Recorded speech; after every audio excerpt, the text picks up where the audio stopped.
Heavenly Father, today we put on the full armor to protect us against attack. We put on the belt of truth to protect against lies and deception.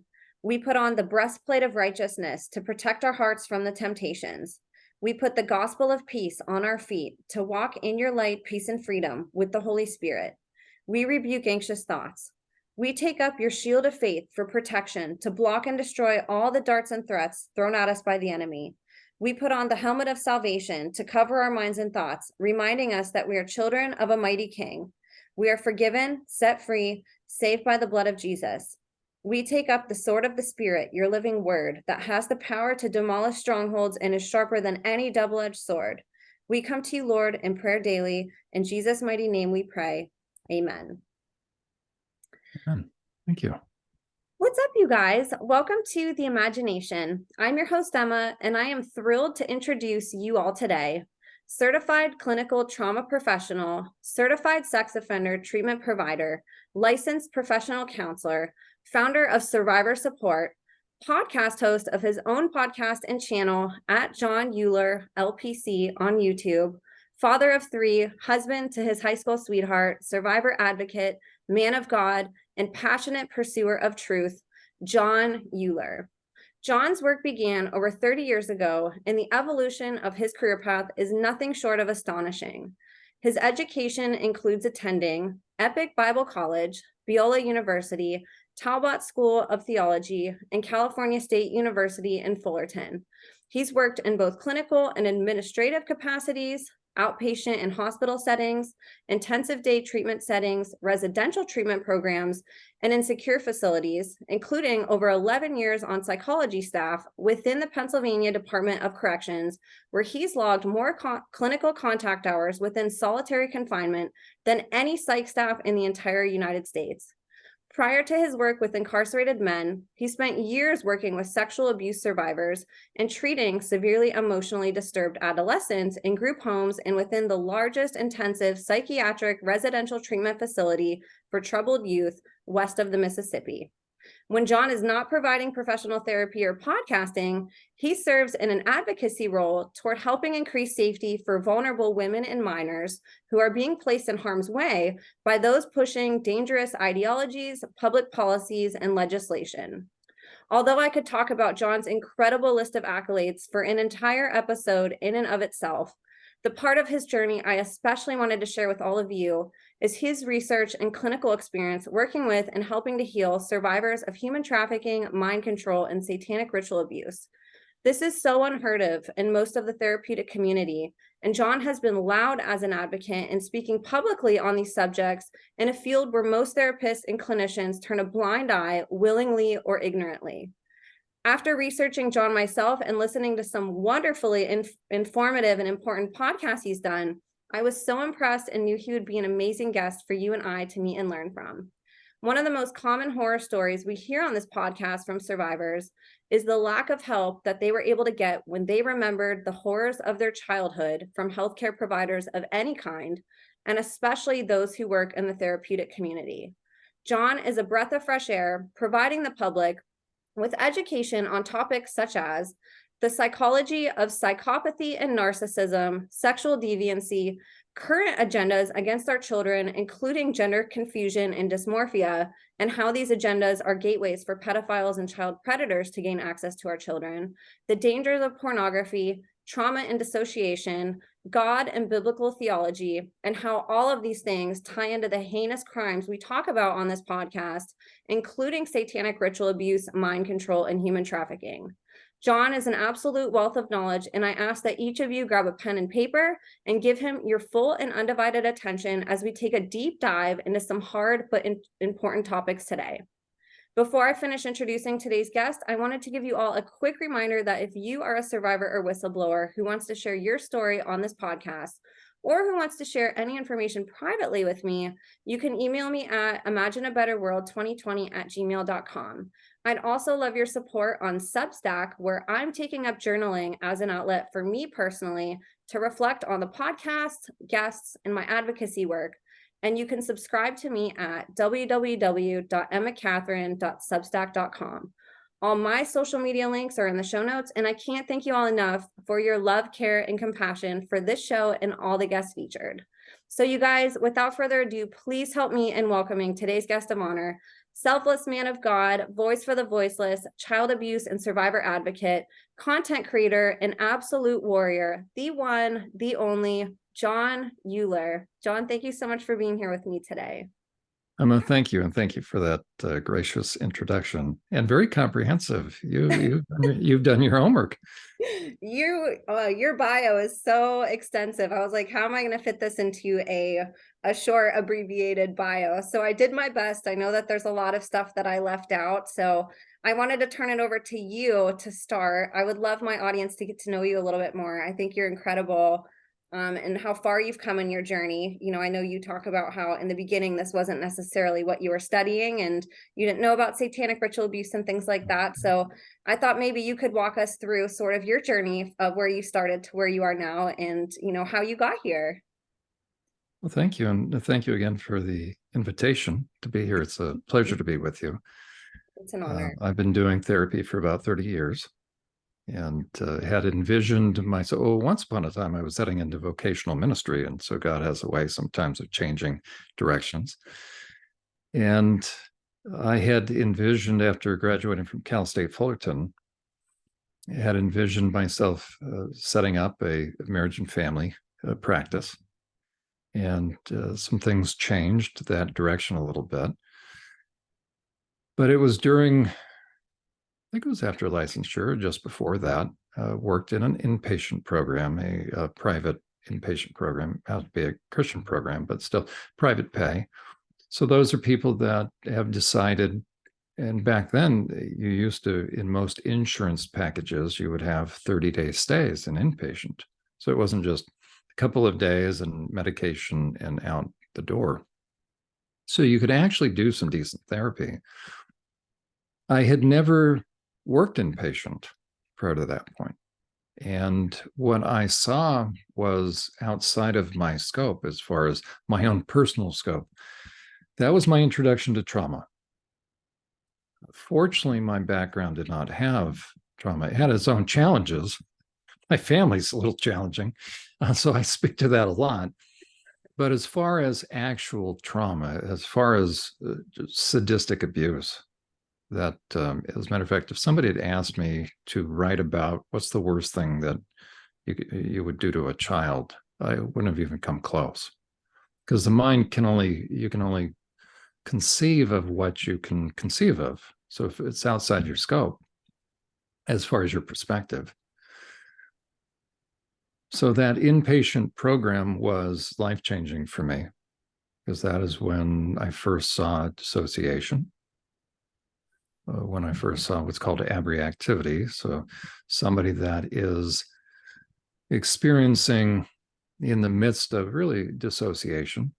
We also call it body memories. So I had never seen that.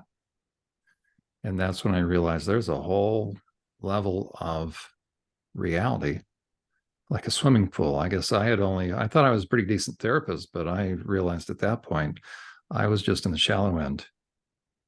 So thus began my journey.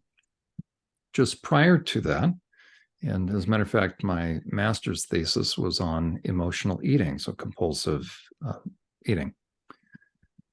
That really helped me begin to understand a lot of complexity behind compulsive behavior. And that was a great background to be able to then try to figure out about trauma. I didn't know there was a lot written, even at that time. But the one thing just prior to my starting at the inpatient program, I was in supervision, because if you're going through a graduate program, you have to be in supervision as a therapist, and you discuss cases. Well, there we are, 8 therapists, and we're discussing our caseloads. And a couple of the therapists started talking about their clients with, back then it used to be called multiple personality disorder. Well, there was another therapist and myself. We'd gotten to know one another. And when a couple of therapists prior to my turn, they were talking about this, I thought this is the silliest thing I've ever heard of. Why are we spending time on this? Don't these two therapists know they're just facilitating? They're not getting the root of it because they're talking with their clients about this multiple personality stuff. They need to really understand. So Lauren has a funny sense of humor. So it was a couple of months prior to working at the hospital. So I was doing both outpatient and then did part-time at the hospital. And actually just shy of full-time. But that's where I learned about trauma, and that's where I met.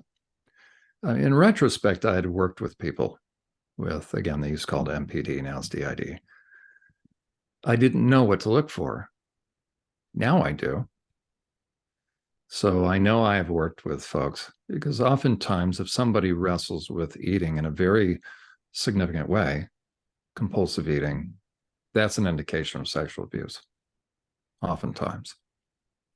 And you can have parts of them that will eat compulsively, while other parts they're unaware of, they're dissociated from when that one part's going through the drive-through. And so the one part that's signed up for the program, like Nutrisystem, that's where I did my master's thesis, my research. I would have some folks say, I don't eat very much. Yet it was clear by looking at them, they were 5 times the normal size that they should be. So either they're in massive self-denial, they're lying through their teeth to themselves, or could it be that they're unaware that they're actually eating a lot? Because a part of them is eating a lot. And then before they know it, they've gained weight and they don't know how. So fast forward to when I was working in the psych hospital, the inpatient program, we would do plenary sessions in the morning where we would talk about topics and then break up into the individual groups. So each therapist had a group of people, group of clients or patients. And we would then respond to journaling from all the different patients. So we kind of had a couple different things going on. We had our own patients, but we also, during part of journaling, we could respond to anybody. And so the patients would have a journal each day. At the end of the day, they would be encouraged to journal. And then in the morning, prior to us therapists congregating in what would be a room where we would respond to journals, there would be what amounted to a library cart, a nurse pushing a library cart, collecting journals. And so the journals were really 3 binders, 3-ring binders. And so the patients, if they wanted to, they would put their journals on the cart, and the cart would come into the room with all the therapists. And we weren't relegated to responding to the patients in our group. So a lot of us, in order to help get additional input or feedback for the different patients, we would end up actually, it was almost like corresponding. So you would begin to do journals of people that were not in your group, oftentimes. And little did I know that I would begin to interact with someone that showed a lot of insight, but a lot of intensity about her life. And so she would journal and I would make little marginal notes, helpful suggestions. And then we started to have this, and this is a kind of very neat thing. You would have a back and forth, not just with her, but this was the role that we would do, or that we would play with journaling. So we would help prompt them further. So we would ask questions. Well, but I didn't know who this patient was. Well, little did I know that a couple of weeks later, as I was leaving, kind of through the back way of the hospital, through the little sun area, a little yard area with some tables, I was walking out a back gate, and out of my peripheral vision, I had passed by a woman who just seemed unusually sad. Now, that shouldn't be too out of place for an inpatient program. But it's almost like the Lord said, go back and talk to her. So I turned around and I sat down, and thus began a number of weeks of really what amounted to individual sessions. And that was the woman, unbeknownst to me, that was the woman whose journal she didn't let on. She knew who I was, but I didn't know I had been interacting with her. And as she began to get in touch with stuff, and as we were basically doing some individual counseling, I started to hear the most horrific kind of sexual abuse I'd ever heard, that had a very sadistic component. And then something also started to unfold that I noticed the next day when I would refer back to something that she had just said the day before, or an incident. She would look at me like I was crazy. Like, what are you talking about? And now I was confused.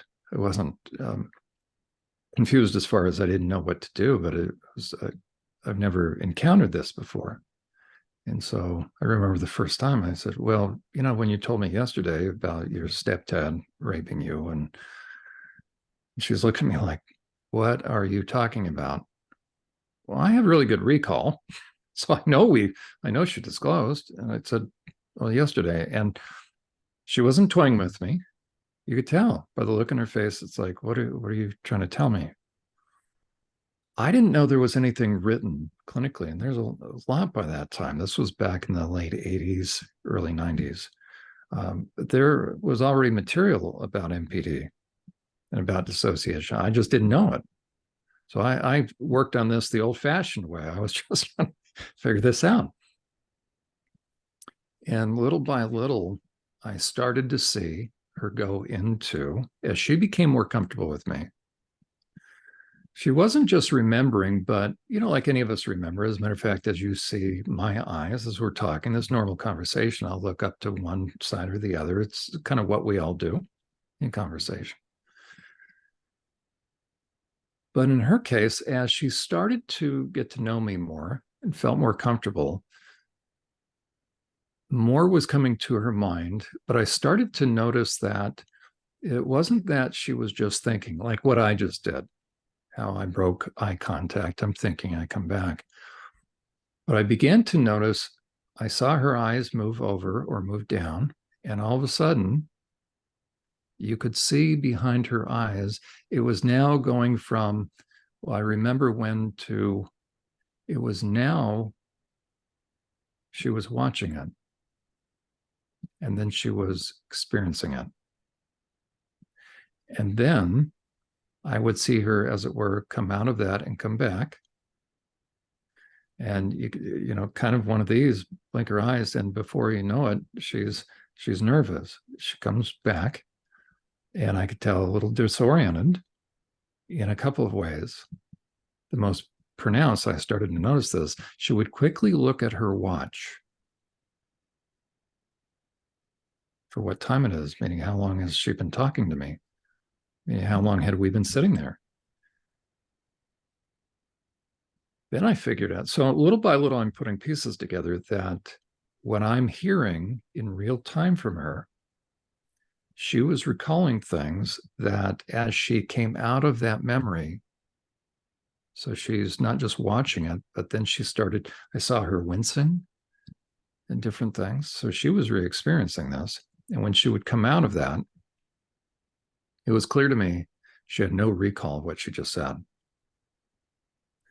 And I was trying to figure out what I was witnessing. How do you make sense of all this?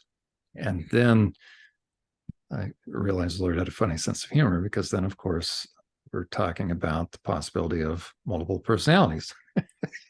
And here I just, a couple of months ago, I thought, well, this is the silliest thing I've ever heard of. And so it wasn't until I risked with her, and she was going into another memory. And I finally thought, you know what, I've got to find out if this is true. And so all of a sudden, I just asked her in a way that would be a little bit shocking, as far as it would stop her from going into that memory. She has her head down. We're outside in this patio area. She had long hair, about ear length. So if you have your elbows on your knees, looking forward, your hair is going to hang straight down. There you go, just like that. Well, I'm over to her side, over the side of her, and as she starts to go into a memory, I all of a sudden just asked, I said, who am I talking to? So the change in voice inflection stopped her from going into the memory. And she all of a sudden stops, and there's no movement. And I thought, either I've insulted her really badly, or we're going to find out.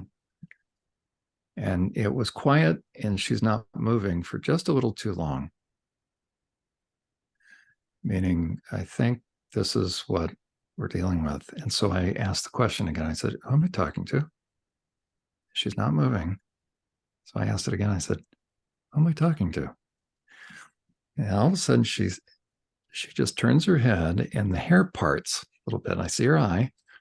So she's looking through her hair, and now she's just staring. And I asked it again. And now she kind of straightens up a little bit. And her face had changed. There was a little different, not so much facial expression, but it almost started to look younger. And she straightens up. And now she's staring at me again. So this is like the fifth time. I said, who am I talking to? And all of a sudden, in a very young voice, she says, Tina. And on the inside, I'm thinking, right, this was not in my master's program.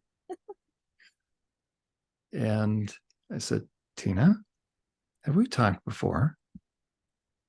And I'll never forget that she says, mm-hmm. Then I thought, oh, okay, I get this too. So there's been group therapy going on. I haven't been privy to this. I said, so she says, mm-hmm. I said, we've talked a few times, haven't we? She says, mm-hmm. And now I'm thinking, oh, you guys have had it now. Okay. Meaning in a good, loving way, kind of like, oh, okay, I get it. And I said, and we've talked a number of times, and I've talked to others, haven't I? And she says, mm-hmm. I said, and you guys thought I would never figure it out. She says, nope. Right there. Thus began the journey. But they had been waiting for their husband to arrive, or she had been waiting. So after I was going to be finished with our session, the husband was probably in the waiting room. Well, now I feel like I have an obligation. I have to go talk to her husband to let him know, because nowhere in her file was a diagnosis of MPD at that time, DID now. I mean, every other diagnosis under the sun. So I go out into the waiting area, and he had heard about me. So it was the first time I was meeting her husband. And he was thanking me for working with her. And I said, let me share with you what just happened. And so I described it. And I didn't know if he was going to hit me. Like, what are you doing? You're driving my wife crazy. Or so, you know. He became pensive, and I said, what are your thoughts? And he said, this is the only thing that makes sense. He said, we've had her to every medical, this is out in Southern California. He said, John, we've taken her to UCLA, USC, UC Irvine. Her medical file is as thick as a phone book. Nobody has phone books any longer. They used to be this big. She said she's had all these illnesses and all these things. She's even had transitory pus pockets that would move under her skin, that would migrate. Nobody has been able to figure this out. This makes sense. So she and I worked together for 8 years. And her husband was a part of that, as far as he would come in and he would share different things. They were high school sweethearts, which is very unusual. So there was a lot of ability. So she knew, I mean, he knew the family. a lot of ability to corroborate. And that was invaluable as well. So thus began my journey. So I guess I learned it the old-fashioned way. This guy, I was going to say trial and error. Fortunately, not too much error. But I really had to figure out, so I could be helpful, how to make sense of this. And then, of course, ended up with, especially in the hospital program, ended up working with a number of folks. Then I began to know what I was looking for. And since that time, I found myself pretty, I think, very effective. If I was going to go on for a PhD, it would be in this, because I know it like the back of my hand. So, and currently I have two clients. It's a very difficult journey, a journey to healing. Actually, when I say two clients that have a background in satanic ritual abuse. One experienced the MK Ultra, the other, I don't believe, dead. It's a process, and they are my favorite clients in a way. In this sense, I shouldn't say in a way. It's very intensive emotionally. It's a very intensive process because you're walking alongside people.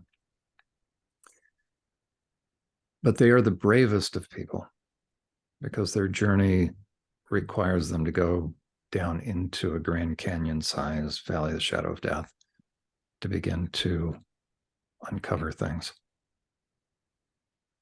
So that's how I ended up working with folks, and it has really helped now with that background to be able to work with, and I transitioned to working with kids in the system. And you're going to find abuse, and wherever you find abuse, significant abuse, you're going to find dissociation, which then means there's going to be parts. To those listening, what's nice is there's a new model of therapy. So Richard Schwartz, and Frank Anderson. Frank Anderson is a psychiatrist. A new model of therapy called Internal Family Systems, IFS. And so I strongly recommend people look up IFS because it is reframing the whole issue of dissociative identity disorder. And so it demystifies things, it destigmatizes things, and it's really become very helpful. So it's been neat to know that good folks out of Harvard School of Medicine, as a matter of fact, Frank Anderson was the consultant for the animated film Inside Out. Remember the little emotions, and Riley, they have to relocate from Minnesota to San Francisco. And so you have the different primary emotions. Well, Frank Anderson consulted. Pixar reached out to him and asked him if he would be willing to consult. And after they discussed what each was trying to accomplish, they were very much on the same page. So that movie is great. It has a lot of neurochemistry behind that, a lot of science. So, but the issue of dissociation is very real. The issue of having different parts, it's very real. You can see it on brain scans. As far as imaging, different parts will light up. You can have, as far as body memories, those are very real. I've seen boils and water blisters and just marks on the skin that reflect what happened as a memory comes up, that it will always precede the actual memory. So here will come this water blister or a boil or a mark on the skin. And then that's going to precede the memory. The memory comes out and then it goes away. So the body really does keep the score. Bessel van der Kolk wrote the book, right? The body keeps the score. It really does. And then you have different personalities. You know, the mind is absolutely amazing. So what the military tries to train special ops in being able to do, compartmentalize pain, trauma survivors naturally end up doing that. And that's what dissociation is. So the more profound the trauma, the greater the extent of these different things that survivor will experience. But the primary thing is dissociation. That's what most people notice. And they've lived with it so long, they don't even know they do it. All they know is they're on the receiving end of so many different conversations where somebody's referencing a conversation that they recently had and they don't have any recall. And if somebody's just asked you a question and you don't recall, or let's say they're referencing a previous conversation. So whether on the job or just in friendship, or you were supposed to remember something, or even go to the market and you totally forgot something. Well, we all forget things at the time. We forget our car keys, but that's different than, let's say you go to the mall and you have no clue how you got there. You don't know how long you've been there. So you don't even know which side of the mall to walk out, right? So whether with appointments or conversations, they have gaps of time. Yet they don't want to, and they think, I have one client that references, say, my brain is broken, or her brain isn't broken. She's got an extremely high IQ, by the way. She just has gaps. So to her, it feels like, if I was smarter, I would remember these things. But I'm able to tell her, well, part of her does. But it's those gaps. So if somebody doesn't remember, then they have to be very quick on their feet to either catch on real fast and then respond, hopefully accordingly. If someone's referencing, let's say you're at work, somebody says, hey, did you finish that report? Or, hey, did you, right? Well, you got to be on your toes. Or if you're a parent and your kid comes up and asks something. So you either have to learn how to catch on real fast, which is very exhausting, or you kind of have to fake it. So that would be another aspect. Or you have to make them think that they're crazy, meaning that, I'm sorry, you didn't tell me this. So you got to make the other person feel that they're crazy. Or you end up having to admit, and usually it means in the form of that, I'm sorry, I just have a really bad memory. Can you fill me in? So that's often that's part and parcel of their day. Also then appointments, that gets challenging. They're always running late, especially for women. Now, that's not a male-female thing, but women tend to focus more on getting prepared for the day. We guys are slobs, but women will do their hair. And so it's very common if somebody's experienced trauma and they dissociate, the dissociation means that there are other parts. And so it's very common that a woman that dissociates, that's been traumatized, that has dissociative identity disorder or has parts, will find that the different parts, one part will get all ready and then they walk by a mirror and another part looks and it's like, I'm not going out of the house looking like this. So they change. So because their morning is filled with additional tasks, they oftentimes run late. So that's another thing. And they haven't thought about, and this is typically more true for females. This is one of the questions I ask them as far as an intake kind of question.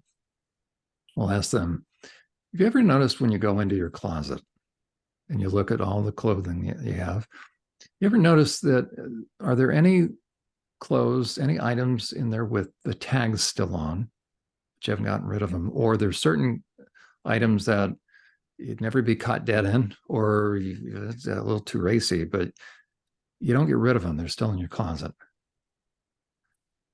But they just don't seem like you'd ever wear them. That tends to be one of the things that for a lot of the women, that begins to help them realize, wait a second, yeah, what is going on?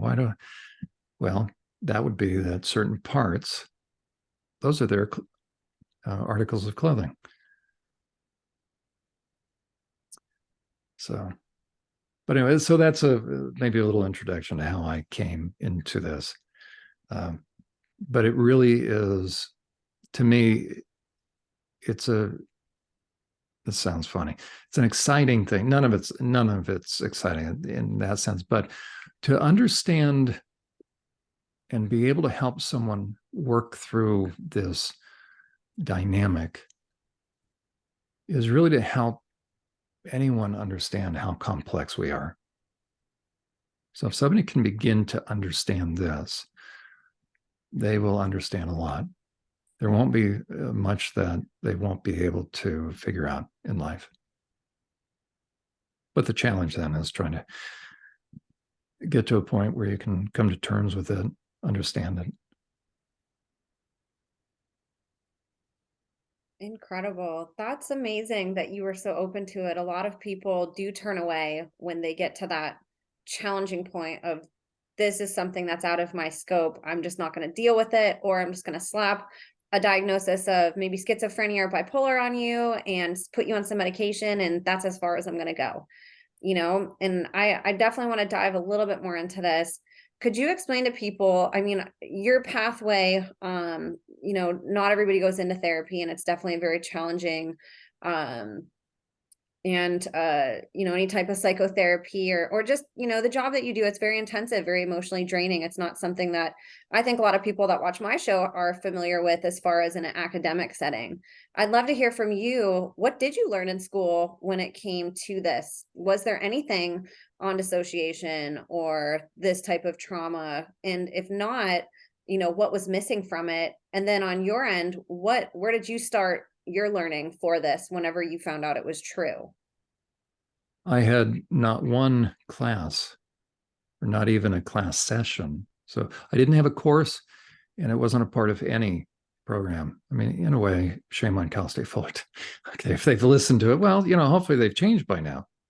So they weren't trauma informed. I didn't have anything on trauma at all through my master's program. So that's why I was so unfamiliar with what I was saying, or I was not prepared for. Again, it didn't cause me to fall over in my chair. It was just, I didn't know.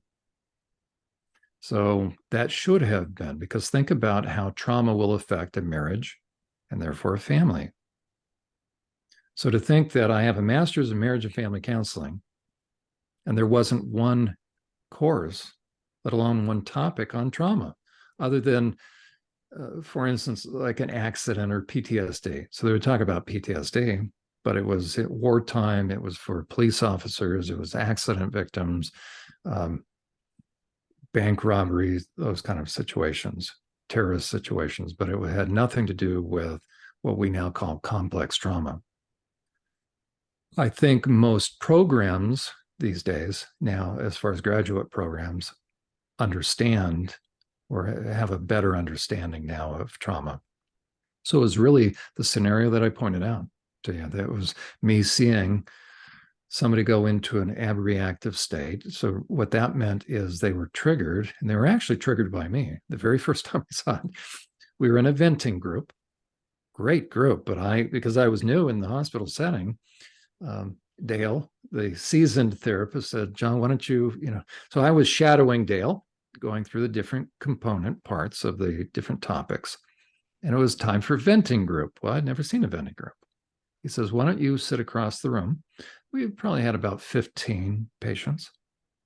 So I sat across from him. He said, that way you'll have a vantage point. You'll be able to kind of see what's going on. And with venting, what they would do is they would recall certain things and begin to try to get some emotions, because most survivors are suppressed in terms of their emotions. They're functional. They have to keep it together. Part of that is them telling their story and then certain incidents. Well, so I'm listening to degrees of abuse that I'd never heard of before. And people were describing it like it was just matter of fact. Well, as I'm sitting in a chair, there was a couch just to my right, and the couch was a little bit lower than my seat, and there was a woman sitting on that couch. And the chairs were shaped in kind of a circle, but there was a couch part of it. And so as one gentleman was describing the kind of discipline his father would mete out for poor grades, such as kneeling on with short pants, so bare knees, kneeling on uncooked rice on tile floor. Well, I've never in my life heard about something like that. That's what the KGB used to use to extract information. So he's describing it, but he's just kind of talking about it. Well, I'm just, it's unfathomable. So he's, so I'm hearing this, but I'm also looking at his face. He's just kind of describing it. And so it's now drawing me in. And so as you can see, even now, I tend to talk with my hands. So when he was finished, Dale kind of looks at me and says, John, what are your thoughts? And I just said, Mr. Smith, thank you for sharing that. I said, I got to be honest with you. I said, as you were describing this, you were so calm. And I'll tell you what's going through my mind. Well, now I start talking with my hands. Well, I don't know it, that as my hands are moving, the woman to my right, who's down a little bit, is starting to see my hands move. Kind of still about 3 feet away, but what are my hands doing? Right, as I'm talking like this, you can see hand motion. Well, for those of us that weren't raised under that, we're not going to get phased. Let me see if I can do it there, right? For those of us that don't fear that, it's not going to do anything to us. But if you were raised with that, and that, and that, then if you see somebody talking with their hands, what's going to happen? You're going to get triggered. So as I'm talking to this, I'm doing it now. I'm describing, because I'm all energized. I cannot believe that his dad, because the guy got 1B and all A's, he got 1B, his dad made do this. And so as I'm talking with my hands, all of a sudden I see, everybody's looking at me, all the patients, as I'm describing this, all of a sudden I see their eye contact move over to kind of just, they're moving over and everybody's staring to my right. And all of a sudden nobody's paying attention to me, which I didn't mind. But you can tell when something has just happened in a room. And I'm looking, everybody is now looking to my right. I all of a sudden look down and the woman to my right is curled up in the fetal position, just shaking. Absolutely silent. That's why I didn't notice it. And Dale, the seasoned therapist, I see him get up and it's like, oh my gosh, what did I do? But he calmly walks up to her. He says, I'll just make up a name. Jane, it's Dale. I'm going to put my hand on your shoulder. Is that okay? I'm going to put my hand on your shoulder. You're not back there anymore. This is 1989. You're in the hospital program. You're in Buena Park. I'm going to help you come back out. And I had never seen anything like that. And when she came out, I saw what then later on I saw with that one patient that I was helping with, they all, it's like what happened and disoriented. I'd never seen that before. So that was that introduction to trauma. And I realized, okay, there is stuff that people can go through, that kids have gone through, that if that was outside of our experience, we haven't got clue one. And now I can say it. The average person doesn't know because we don't want to believe, understandably, because it'll change your world. You'll never be able to see the world the same way again. It's disturbing. We don't want to get jaded, but it's not, the world isn't necessarily a nice place anymore. You can't go back to Pollyanna. It's okay. There's a sense of loss with that, but you'll be more effective as a therapist. Now, understanding that there's a lot of people who've experienced a lot of horrific stuff that have so suppressed it, kept it in, and learned how to be functional and have parts of themselves that are split off. I'm convinced we all know quite a few people. I don't think it's rare.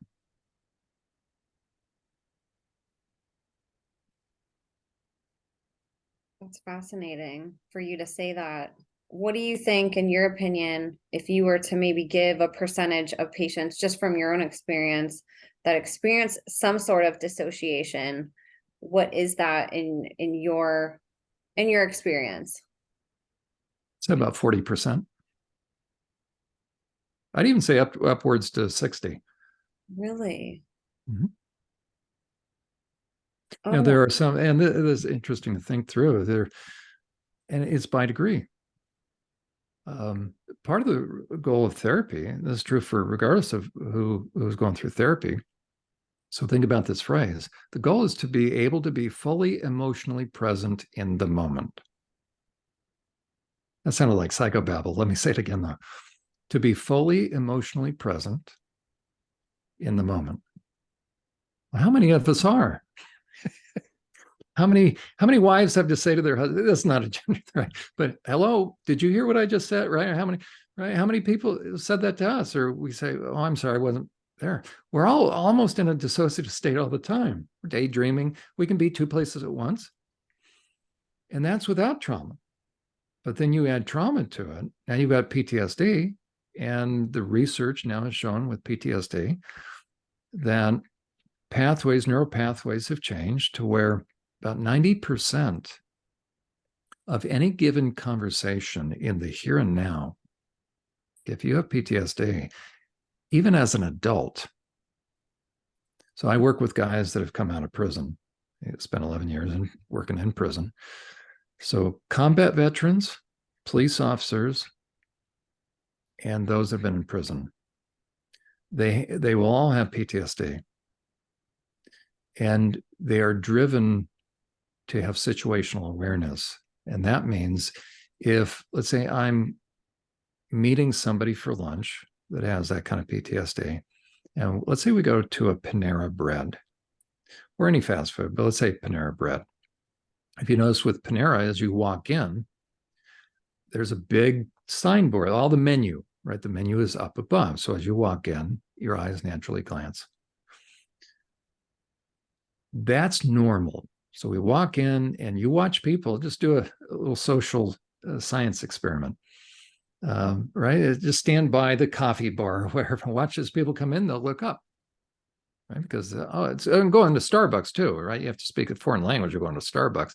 But most people walk in, they look up because they're trying to figure out what they want to eat, what they're going to eat. With somebody that's a police officer, combat veteran, or been in prison, you watch them, you won't know as they walk in. They don't look up, they look around. They'll never look up. They walk in and now they're scanning the environment for potential threat and where they're going to sit, which either allows them to protect themselves or find the nearest exit. And they'll never sit in the middle. They have to have their back to like a booth or something. That's how deep trauma runs. If you experience trauma then as a kid, it's even more pronounced. So it creates neural pathways, and it's not your imagination. It really runs deep. So it almost becomes second nature. The good news is with neuroplasticity, you can begin to mitigate that. You can begin to learn that it's not what it seems like, that the war is over, combat is over, domestic violence, that you're not in that situation anymore. You don't have to walk on eggshells. It takes some work, but it's very, very real. And so how many domestic violence survivors are there? How many kids have grown up in traumatizing homes? We call them dysfunctional homes, but let's say a home with an addict as a parent, where a kid never knows if they were going to get hit for not doing anything, So that can cause someone to not be fully present. So a trauma survivor, somebody with PTSD, the research has shown, according to Bessel van der Kolk, that about 90% of the energy and the thought process, so behind the eyes, if you and I are talking or we meet a trauma survivor, they're only picking up about 10% of what we're saying. 90% they're reading into or reading out of, and they're noticing their environment. So they're only with us in this conversation about 10%. Well, that'll significantly impact things as far as their ability to be able to be in touch with their own emotions, to be able to problem solve, to be able to bring all their creative energies to bear. And think about how exhausting that is. And so that's why a lot of survivors, not just because of hypervigilance, but it's so exhausting to be around people. So they begin to isolate. Yeah, that makes sense. And, just from doing this podcast, I see that a lot with survivors, that inevitably at some point ends up being part of their path is they have to withdraw. And sadly, a lot of these really extreme survivors who come from a really violent family background, they're forced, to let go of everything that they knew, their family. And regardless of how abusive people may have been, that's still a mother, a father. Those are still really key people that are in our lives, and sadly, they were people that should have been protecting the child and didn't.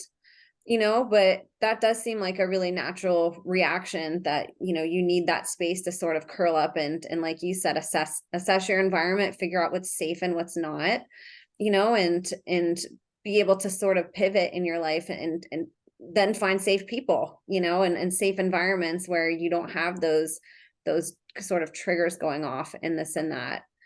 As far as we talked about the academia part, and that's really alarming too, that there's really not, and hopefully that's changed to some degree where at least, some of that is talked about. But it does seem like for the most part, even now, a lot of therapists are very resistant to even getting into that, and wanting to have those conversations or wanting to believe it or do what you did and start researching. I wanted to ask you, why do you think that is? Why do you think so many people in the therapeutic community and settings, when maybe they hear about satanic ritual abuse or dissociation or DID, they choose to look away, even willingly after hearing the information? Why do you think that is? It's a mindset. And again, I'm one that had that mindset. So it's very interesting. As a matter of fact, I'll show you how important this is and how profound it can be. I was heading up a one-of-a-kind unit for the Pennsylvania Department of Corrections. Here I am on Psych Staff. I was recruited to start the nation's first intensive treatment program in long-term solitary confinement. Nobody had ever done it before. The psychology staff were going to go on strike virtually. So they had to hire from outside the system. So, if a state system's hiring from outside itself, something's going on. Well, there I am. I'm still maybe a little bit Pollyannish. So I don't mind. So I turned the guy down a number of times, but he was chief psychologist at the time. But he finally made me an offer I couldn't refuse. He lied through his teeth. He said, well, you can have unlimited authority. It's your unlimited budget. You can do whatever you want with those. So really? He said, it's an unreached people group. Yeah, I use that term. So I thought, oh, okay. Well, these were like the Hannibal Lecters, the serial rapists, murderers, pillagers, plunderers. We had a cannibal in our program. These guys had done a lot of stuff. As a matter of fact, these are guys that the prison didn't know what to do with, the entire prison system. So I worked with literally the worst of the worst. Pennsylvania, I think, is the third largest prison system, or maybe the fourth largest, but it's the oldest. So when you're dealing with what everybody in that state will recognize the worst of the worst, it's a pretty unique opportunity. And the goal was to get them out of their cells unsecured, meaning uncuffed. So it's different. As a matter of fact, if anybody wants to learn about some of the feedback I got from the highest levels of the Pennsylvania Department of Corrections and my work, I recommend going to churchprotect.org, churchprotect.org, under the Truths tab. And I've put on there emails that I received. And so, it's one thing to have peer review. I thought, well, let's do professional peer review. So you'll be able to see samples of my work and the actual feedback that I got from the highest levels of the department. All that to say, the intensive nature of that, you're going to see a lot of different quote unquote diagnoses, a lot of personality disorders, sociopaths and psychopaths and antisocial personality disorder. But I also saw a number of guys with DID, and I knew it. Well, because of my background by that time, I knew what I was looking at. It's always the last thing I think of, but once I figured out that I'm very effective with that, I didn't share that with any of the guys, because what does it matter at the end of the day? Because oftentimes DID, or this splitting the parts, inevitably somebody will be given these various diagnoses. By the way, you're going to have severe depression. Why? Because somebody's keeping a lid on this. They're really caving in on themselves. So there will always be severe depression. There will always be more of the heavy kind of significant kind of anxiety disorders, usually panic disorder as well. Why? And hopefully this will be helpful. I'll help someone understand what anxiety is, by the way. Okay. There's nothing wrong with the term, right? There's anxiety disorders. We use that all the time. But if I don't help someone, if I don't help a client understand that aside from the label, to think in terms of anxiety is not going to be helpful. Because if you have anxiety, if you're given that disorder a label, there's a number of different types of degrees, really, of anxiety, generalized anxiety, all the way up to panic disorder. If I give you a diagnosis, and I diagnose 5 days a week, but if I give you that diagnosis, it's in the DSM right behind me, right? But the blue book's there. Insurance will pay for it, so we'll be able to do treatment. But if I tell you you have an anxiety disorder, the most we can help you do is manage it. And if somebody's been diagnosed with that, I want to encourage you, right? So I don't want to discourage anybody by saying the most we can do is manage it, but you will be given techniques that will help you manage your anxiety, right? Meditation, deep breathing, all that. But because it's a disorder, you may be told that, well, this may be with you the rest of your life. You're just going to have to kind of manage it. Well, what I say is this: I don't want to be managing anything. I want to get through it, move on. Let's get beyond this. Now, I may have just freaked some viewers out or possibly discouraged them. I want to give people hope that unless it's an actual genetically inherited illness or something going on with the brain, which is rare, the good news is there's hope of getting rid of all this, which means there's hope of getting off the medication. There really is. Even if you can't fathom it, even if you've been down the road a number of times and you tried, and sometimes to hear this, it can be almost discouraging because it's like, no, John, don't get my hopes up. So don't start talking crazy talk like this. I haven't, because what can start to happen is truth will start to create like a little San Andreas Fault earthquake. It's starting to, not a little, right? It's starting to do a tectonic shift, because under the surface is truth. Truth has been trying to come to the surface. And once you'll know the truth will set you. Right. That's why I don't want to sit and manage symptoms. So anxiety can be called the thing. Like, my issue is I have an anxiety disorder, and so we're going to manage my panic disorder the rest of my life. I am convinced, because I've been doing this long enough, that if somebody has panic disorder, you can get over your panic attacks within 6 sessions. 100%. Why? Because my clients have done that. Why? Because I know what the panic disorder is about. I'll tell you what it is, by the way. Okay. I want to help my clients understand, though the term is there, it's in the DSM, we use it all the time, anxiety. What I want people to understand is anxiety is really a symptom. It's a descriptor of what? If I walk into the doctor and the doctor has a clipboard, and he says, "What are you in here for?" I said, I don't know. There I go talking with my hands again, right? Doc, I don't know. I'm feeling jittery. And he says, "Well, let me ask, okay, how are you sleeping?" So he's going to ask about sleeping. He's going to ask about eating. He's going to ask about mood, my ability to concentrate. He's going to take my pulse, my blood pressure. He's going to ask about my intestinal system, my GI system. How many times do I go to the bathroom?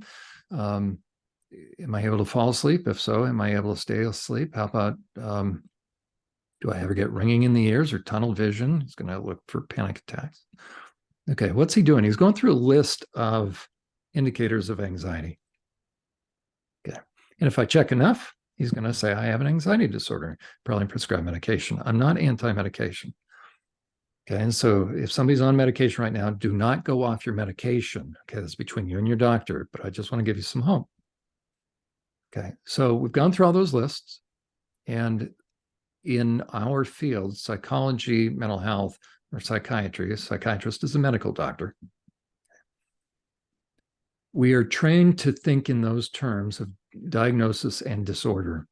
So we've gone through that list, the eating, the sleeping, the concentration, the physiological effects.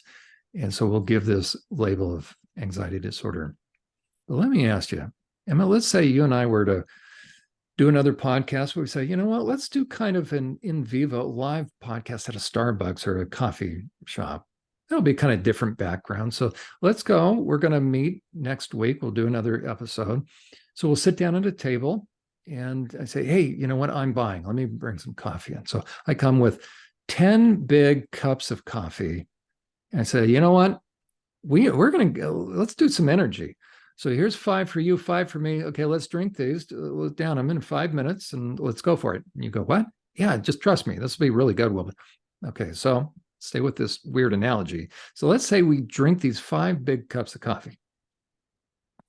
Now, people are watching us. And what will they start to see in about 20 minutes if we down 5 big cups of coffee in the matter of about 2 to 3 minutes? Okay. Right. Will they start to see us? First of all, might it affect our sleeping? And that sounds funny. We're not going to go, but would it impact our ability to sleep like normal? Okay. How about our ability to concentrate? Well, we're going to be all flights of ideas, man. We're going to write notes down on napkins. It's going to look manic. We're going to look like we're suddenly on a manic thing. How about physiologically? What's our heart rate doing? How about gastrointestinal things? Well, you're going to have to use the bathroom first, and I'm going to have to, right? Why? Because, okay, and then if we have enough caffeine, we might even start to get tunnel vision. It's like, woo, So eating, sleeping, so we either are going to get really hungry or we're not going to have any appetite. Usually it's more an appetite suppressant. Well, without knowing it, how many items have we checked off on the anxiety disorder list? So the question is this: do we have anxiety, or what does coffee affect? Coffee contains what? Caffeine. Caffeine. What does caffeine do in the body? What gland does it trigger in the endocrine system? Adrenaline, right? It's going to adrenal glands. So now we've got caffeine intake, and now we have a flush and a rush of adrenaline going into our system. Think about Monster drinks or whatever, right? These energy drinks, sugar and caffeine. So what happens? Physiologically, the body has now just dumped a bunch of adrenaline. So we have as much adrenaline as somebody who has jumped into the water in the ocean. They're going to go for a swim, look up, and here comes a shark fin. What are they going to experience? Oh, they're going to wet their pants, but they're in the ocean. They won't even know what's going to happen. Shark fin equals survive. Now, right? My body's going to go into survival mode. It's dumping adrenaline in. So when we go to a doctor and they say we have anxiety, it's based upon symptoms, indicators. Can I replicate those with drinking a bunch of coffee? So is it that I have anxiety, or is it that anxiety simply describes a bunch of adrenaline going on in the body? If you have an anxiety disorder, the most we can do is manage that. What to do about the anxiety? But if I say, you know what, I think the anxiety as you describe it, I think you got a bunch of adrenaline going on. I then can ask you this: Emma, what do you think that adrenaline is all about? Now we can begin to be our own emotional detectives. So the term anxiety is fine. There's an anxiety disorder, right? The whole category. But people will be stuck if they think in terms of anxiety. So what I want people to think in terms of now is you're not really anxious, you are adrenaline filled. Because now we can take it to the next level. Now what I can ask you is this: so if there's no current threat like a shark fin coming at you, or you step off a curb, look left, and a bus is about ready to hit you, if everything's calm, but you feel anxiety, again, we're going to call it adrenaline, your left brain looks around, there's nothing to worry about, but your right brain knows something your left brain hasn't clued into yet. because your right brain knows the meaning and the implications of things. So you have an internal split going on. And the reason why we say to ourselves, I don't know what the heck my problem is. There's nothing, right? That's left brain talking. Survive. There's nothing. What's going on? Think about the last time somebody goes into a shopping center, Walmart, and they start to have a panic attack because it's always in the checkout aisle. You know that, right? So it's like they're scanning their groceries, and all of a sudden they start to have a panic attack. They got to get the heck out, and so they leave their groceries there, and so they can't figure. It's like, I must be going crazy. What's going on with me? That's left brain, because there's no active threat. But your right brain knows something. Typically, what happened is about 20 to 30 minutes prior to the panic attack, something triggered you within the five senses that was very reminiscent of something. But because we're functional, we're not in our right brain, we're in our left brain. So sight, sound, smell, hear, taste, touch, something, I can guarantee you. And now, when does somebody finally get still for a moment in Walmart? When they're in the checkout aisle. And somebody comes up behind them as well. So they're in a confined space, but suddenly they're now still. And in the stillness, in the silence, is when things get loud, because that's when things start to come up. So for a moment of time, they're still, and something's happened. They got triggered. They didn't know it. And now what happens? The rush of adrenaline. They're feeling the physiological effects. So a panic attack is a massive dump of adrenaline. My left brain doesn't know it. My right brain does. There's a part of me that is now in the fight-flight syndrome, because I'm either feeling impinged upon, something on some level is crossing my boundaries. I feel like that, or I'm losing control. I'm supposed to hold on to the rope and it's slipping. I'm losing my grip.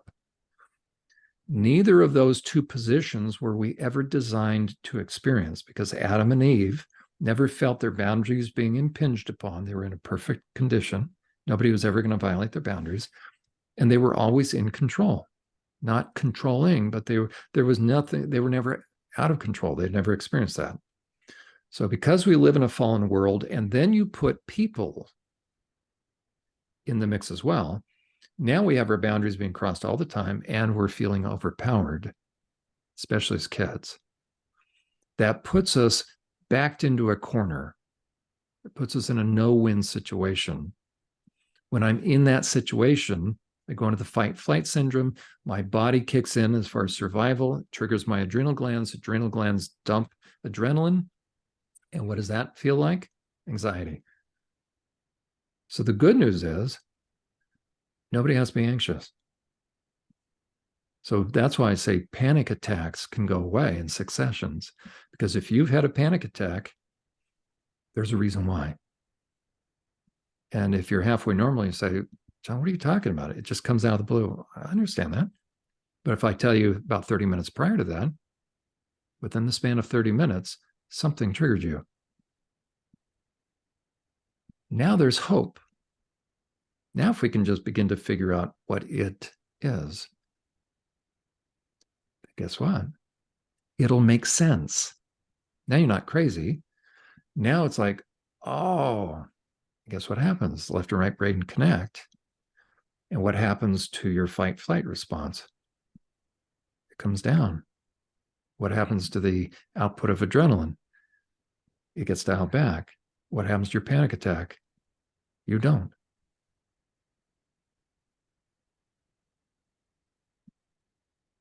That's really fascinating. That's one thing that I really love that you do, is you have this really neat ability to take a really big concept that I would say is almost a nominalization in a sense, like how you said anxiety. It can be a word almost like cancer, where people just identify so much, like even the word anxiety can give somebody anxiety, and these words get so built up versus, what you do is you take a big word and you go back to the beginning of it and say, I'm going to reverse engineer this and go back to the root of it and figure out what makes this word the word that it is, right? And being able to, instead of calling it anxiety to say, hey, you're having an adrenaline rush. Like that sounds a lot more treatable. And oh, okay, like I get an adrenaline rush if I ride a roller coaster and it goes away, or if whatever it is that can give us a little adrenaline rush, whether good or bad, we realize that, or coffee, like you said, that can eventually go away, if we rest or whatever it is that we need to do to treat that.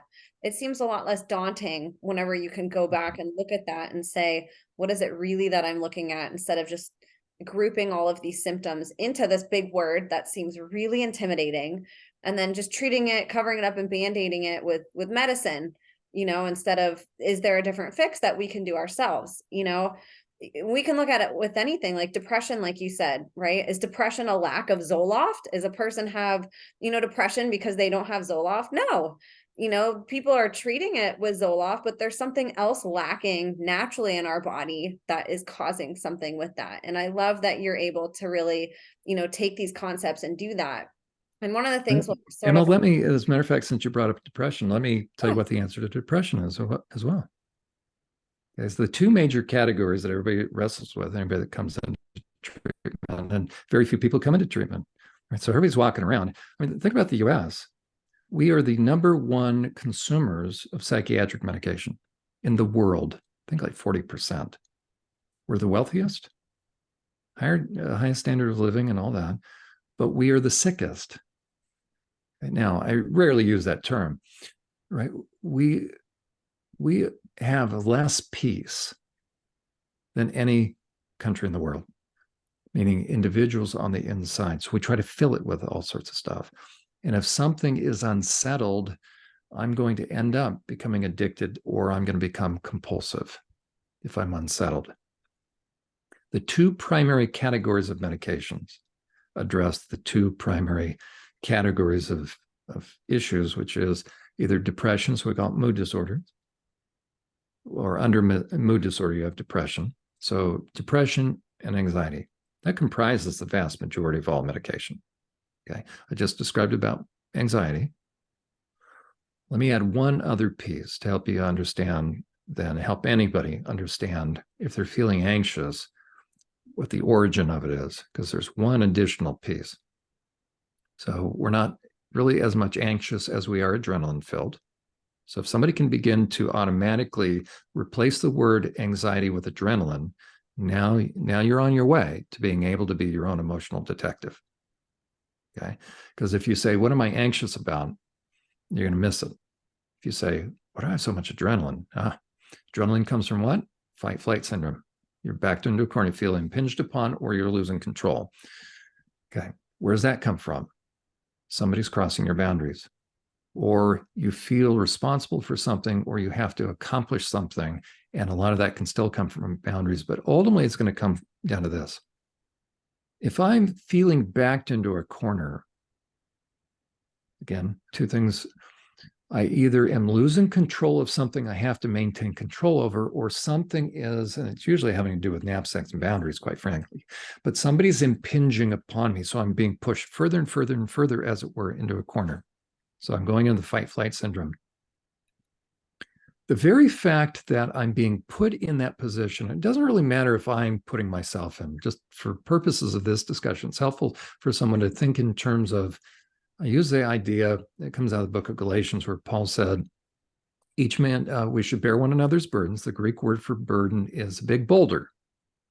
In life, because we live in a fallen world, life is going to hand us things that are too big for us, such as the death of somebody close to us, a layoff, things that we don't anticipate. Those are times that we need to ask for help.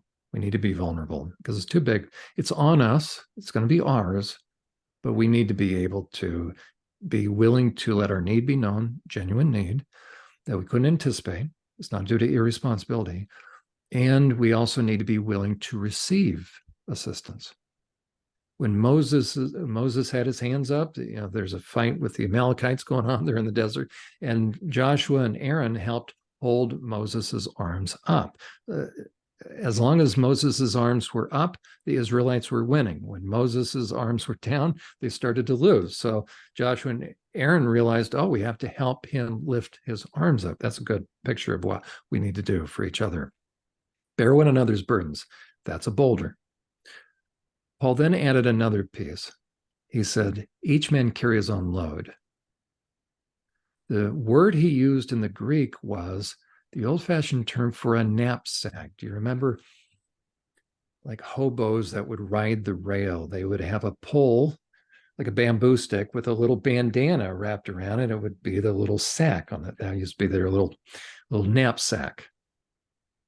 Paul says this, each person needs to carry theirs.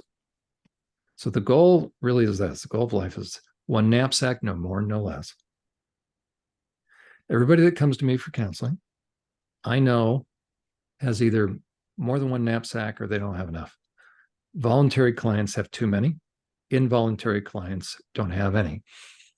So we're designed to carry one knapsack, no more, no less. What is in that knapsack? It really has to do with our responsibility, not just to pay the bills, that's self-evident, but it really has more to do with being emotionally responsible, not taking my stuff and putting it on somebody else.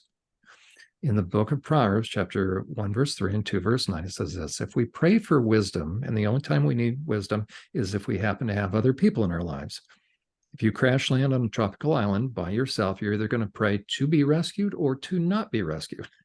But you don't have to pray for wisdom.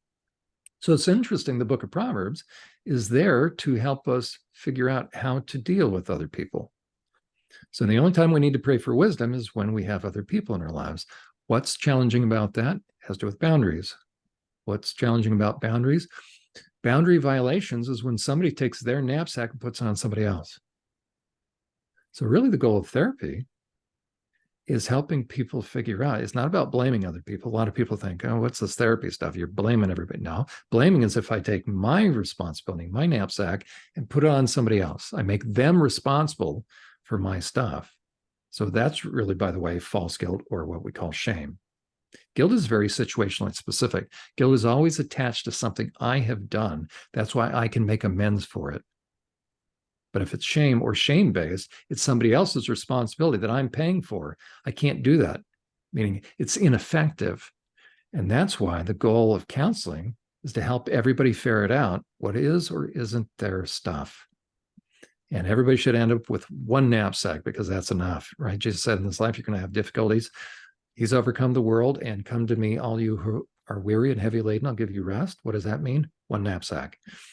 So when I work with people, my goal is to help make sure they only have one knapsack. Usually they come in, they look like they're carrying all these golf clubs or ski poles. They've got everybody's stuff, right? They don't know it. Their body keeps the score. So all they know is they're depressed or they're anxious. Now go back to anxiety for a moment, because I'm going to tie those two primary issues, because your depression can go away and your anxiety can go away forever.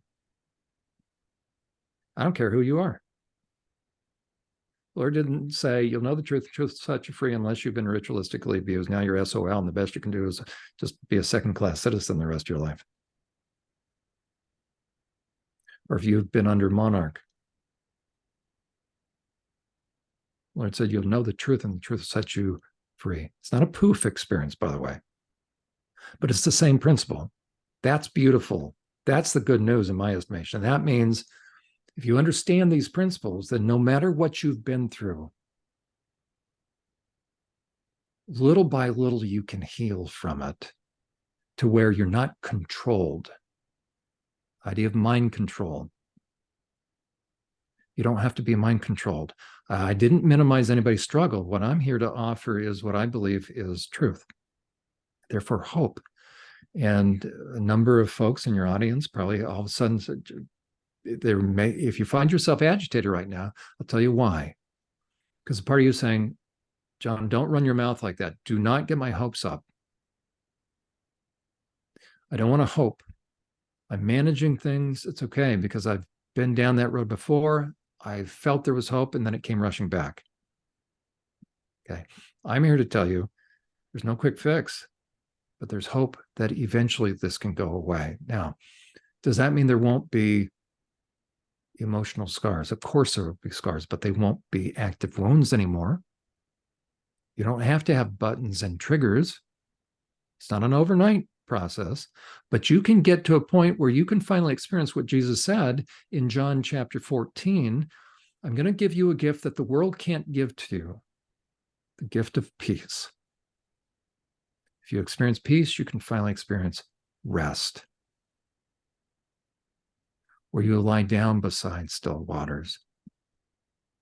That's why I'm passionate about this, because either Jesus was talking to only a certain category of people that have been wounded, but those that have been through the most horrific of stuff, at best, they're just going to they'll never experience his peace. No, he said that to all of us. You can drown in the deep end, certainly of a swimming pool, but also in the shallow end, but also in the third step, or even on the first step. Pain is pain. The more profound the pain, the process is longer, but the steps are still the same. And he can walk us through the deepest of valleys. He's acquainted with the deepest of grief, the deepest of pain. So the good news is, if you understand these principles, then healing really is possible. And then the hope of being able to get through all this and what they said and what is oftentimes referred to as programming. By the way, I want to suggest people remove the term programming from, this sounds funny, remove the term programming from your mind. Just like I suggest, we're not going to use anxiety anymore. Of course, it's a regular term. I want you automatically to replace the word anxiety with adrenaline. Okay, we're going to remove the term program from our vocabulary. We're going to use a couple of different kinds of terms. How about persuaded? How about tricked?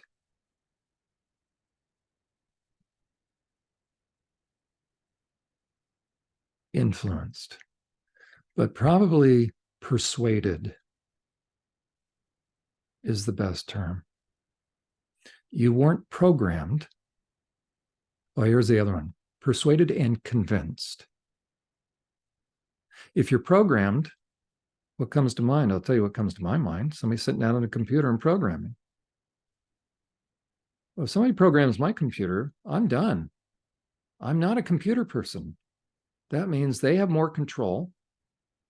And they've done stuff to my computer that at best, I'm going to be limping along and hoping that McAfee does its thing.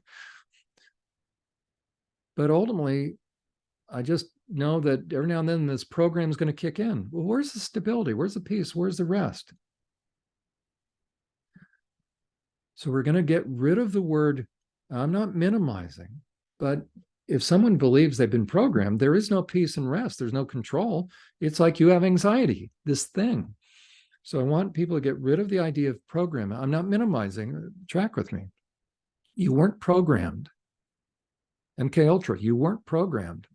They will say it. It's a common term. I don't have a problem with it, but it's unproductive because it's going to leave you stuck. Just like if I say you have an anxiety disorder or a panic disorder. Okay. But if I say this, you weren't so much programmed as you were really persuaded. And therefore you have become convinced. By me saying that you were persuaded, I'm not saying you were stupid, foolish, or unintelligent. Let me say it again. If somebody has persuaded you, what does it mean there's the possibility of? Changing your mind, that you can be persuaded a different way. Being unpersuaded. Yeah. With what? What's going to be the thing to help dissuade you or unpersuade you? Truth. Think about a cult member. If someone's in a cult, I'll tell you why they're in it. There's a lot of different reasons why, but ultimately they've been persuaded. They become convinced of something. So somebody took their thoughts captive. Those beliefs have become, right? We talk about strongholds. That word in the Greek also can mean prisons. I can become a prisoner of my own imagination. Well, how did they take me prisoner? They caused me to believe something really, really deep. And our beliefs are what are, for us, our subjective determination. It's what's true. So, for instance, if I believe that the 13th floor is cursed, do you think I'm ever going to go to the 13th floor? No. Personally, I don't believe the 13th floor is cursed. So guess where I can go and you can't. Now, it doesn't make me better, but look at now, right? Meaning that person's life now has gotten a little bit more shallow, a little more restrictive than mine. And I'm not saying I'm better, right? How about this? Step on a crack, break your mother. Some people are going, good, show me every crack, right? Sorry. Okay. But if you care about your mother, right? You watch, I know, sorry, but watch them. And are they ever going to step on cracks? No, they're careful. Have you ever seen somebody that's really serious about it? I remember the first time I ever saw knocking on wood. You know, there's a little phrase, knock on wood. Then there's some people that do it.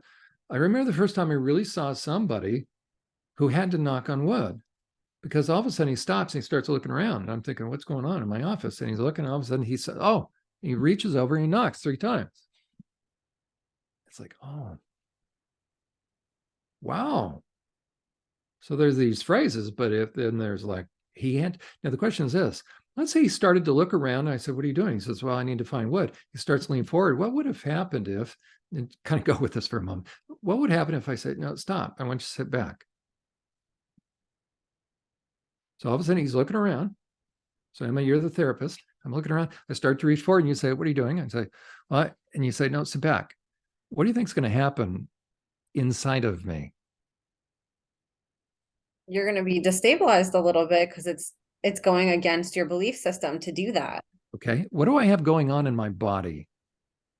So I didn't know it at the time, but the moment you said basically, whoa, so you're not letting me touch the wood, what am I going to feel? Confused, maybe disoriented a little bit. And what else? You're all right. I'm going to be looking at you, but now physiologically, what's going on in my body? It's like you want to, but okay, so we would call that typical psychology. We'd call that suddenly you've got, because if I go, no, no, no, or let's say you go, no, I'm starting to lean forward, I'm looking. If you were to always, let's say we had that therapeutic rapport, you almost like push them and no, sit back. What would you see in me physiologically? You would start to see me do what? be a little bit frantic, like that's And we described it as, I start to look what? anxious. What? Say it again. Anxious. And anxiety is really what? Adrenaline. So I'm sitting there, and the longer I sit there, the more what's pumping into my body? Adrenaline. Okay, where's the adrenaline coming from? Your adrenal glands. Yep, because a part of me feels what? Triggered. Backed into a corner. Yep. So I'm either being impinged upon or losing control.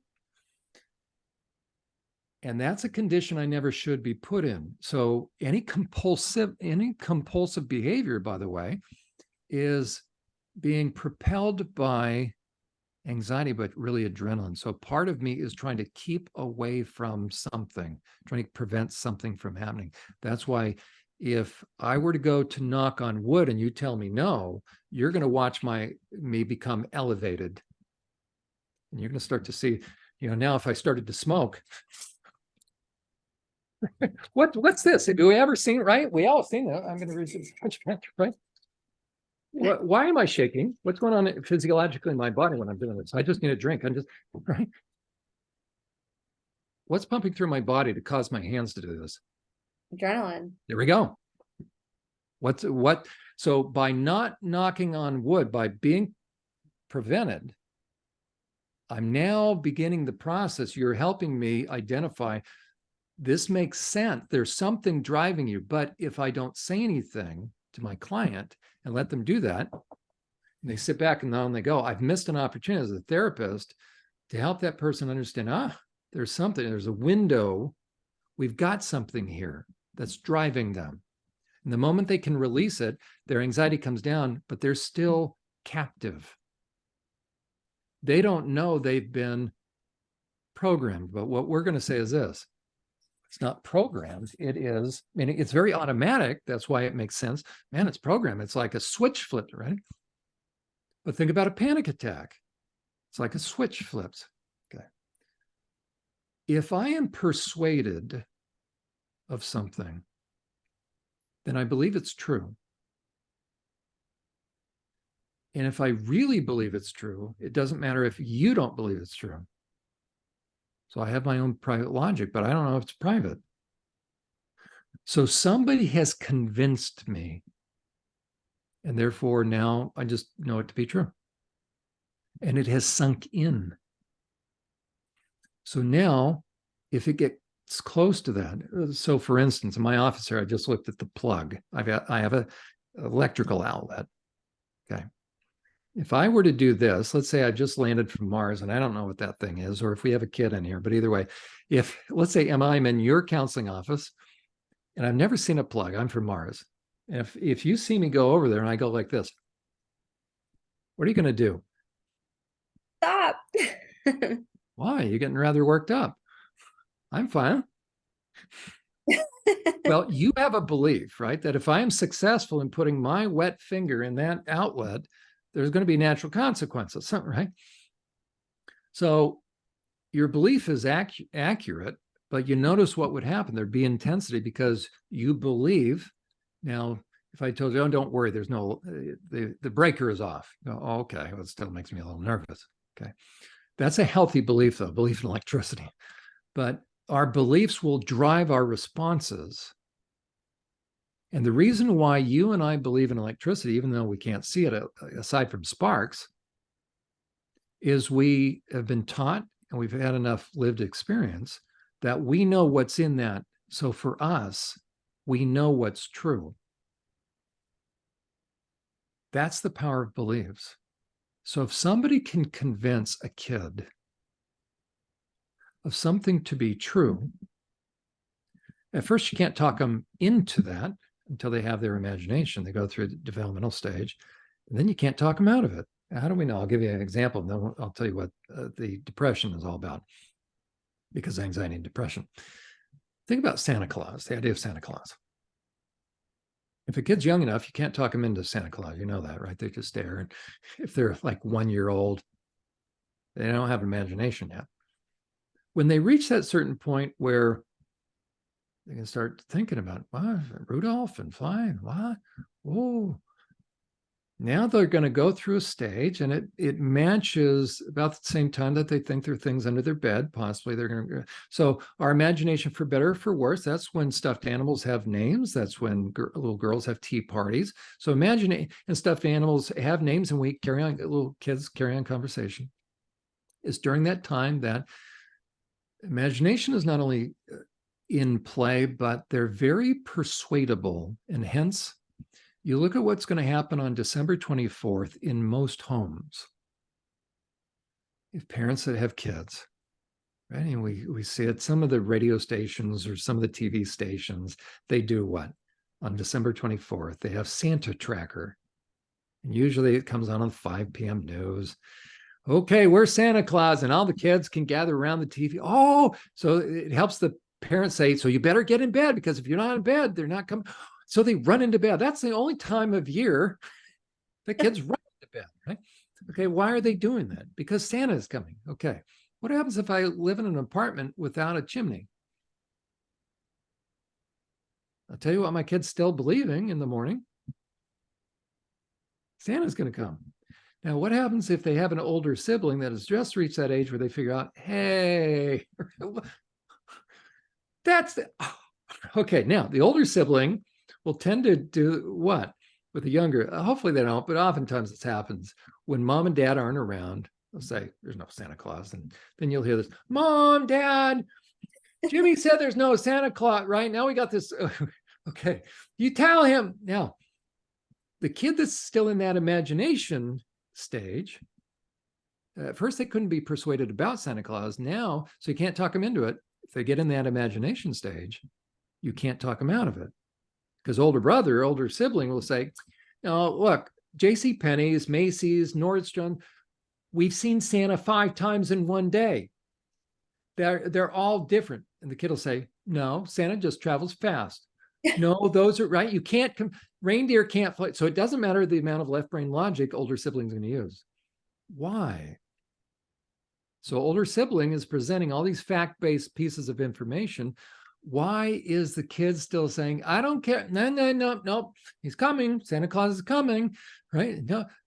How about this? No, I know there's 4 members of the Trinity. I know that Joseph Smith said that, and I know I have to drink the Kool-Aid. No, no, no, no. I know I'm programmed. No, no. And what did I just do? I added that last word, but you try to tell someone who's in a cult, and they'll start to say, when they're getting really close to the truth starting to, they'll get into mantras. It's no longer rational. Why? Because their world's starting to come apart, and they have to stay in that because the truth is starting to do its work. And they're going to they pick up where the cult member left off. So the cult member programmed them. So they go back to these phrases. I have one person I'm working with right now, and what's the phrase? Blessed are the truly broken. I think that's the phrase. Now, notice where that comes from. That's right. Almost, it's a twist of the Beatitudes. Blessed are the humble. Blessed are the meek. Oh, it's blessed to be broken. Her abuser, as a kid, the abusers said a number of phrases enough. And that was one of the phrases. Blessed are the broken. You say that enough during that span of time, then guess what? Especially then, if you go to church and you're hearing the Beatitudes, blessed are the, guess what? All of a sudden you hear and you think what's been told to you. Blessed are the broken. Nobody can talk you out of it. We call that programming, but really they've been persuaded.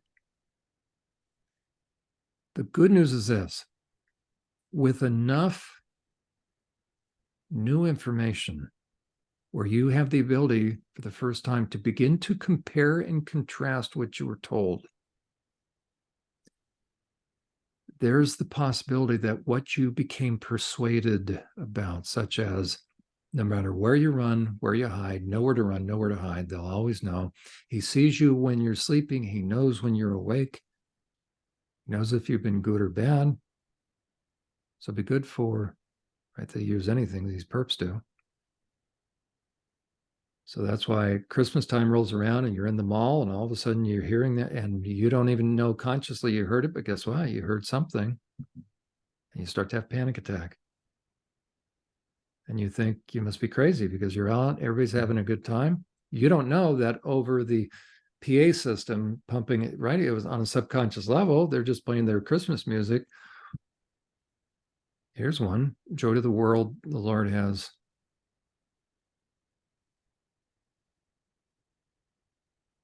That first gal that I worked with, she was raped to that song. So guess what? Every Christmas time, now she goes into church, and one of her abusers was a fake pastor.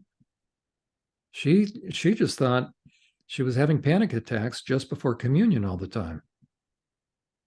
But things were done, and they paired pain and words. Blessed is he who comes in the name of the Lord. Guess what was done to her when that was happening?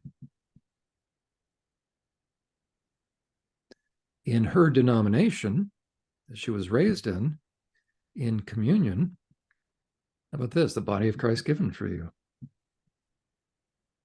Guess what was done to her when that was happening? They ruined anything in terms of future adulthood because they paired it. So is it programming, or did they do it enough where it sunk in? So the good news is, with enough truth, and think about the knapsacks again. Somebody placed their responsibility to do what was right, just, and fair. They placed it through abuse on this kid. And the goal is to get those knapsacks off. Now, let me talk about depression for a moment. If anxiety is adrenaline, Adrenaline kicks in when I'm in the fight-flight syndrome. I should never be put in a position where I feel overwhelmed or I don't have enough control. Inevitably, it has to do with boundaries. That is injurious when boundaries or a sense of self is impinged upon. Prior to the fall, Adam and Eve never felt that. Okay, they never felt like they had to protect themselves. They never felt like they were being overwhelmed by somebody. So no knapsacks were being put until they ate from the apple or whatever. Right? Everybody was very responsible. Adam and Eve were. It's when the knapsacks are placed that the sense of self is violated. That is hurtful. That is injurious. Okay? To be treated as less than God wants me to be treated is hurtful.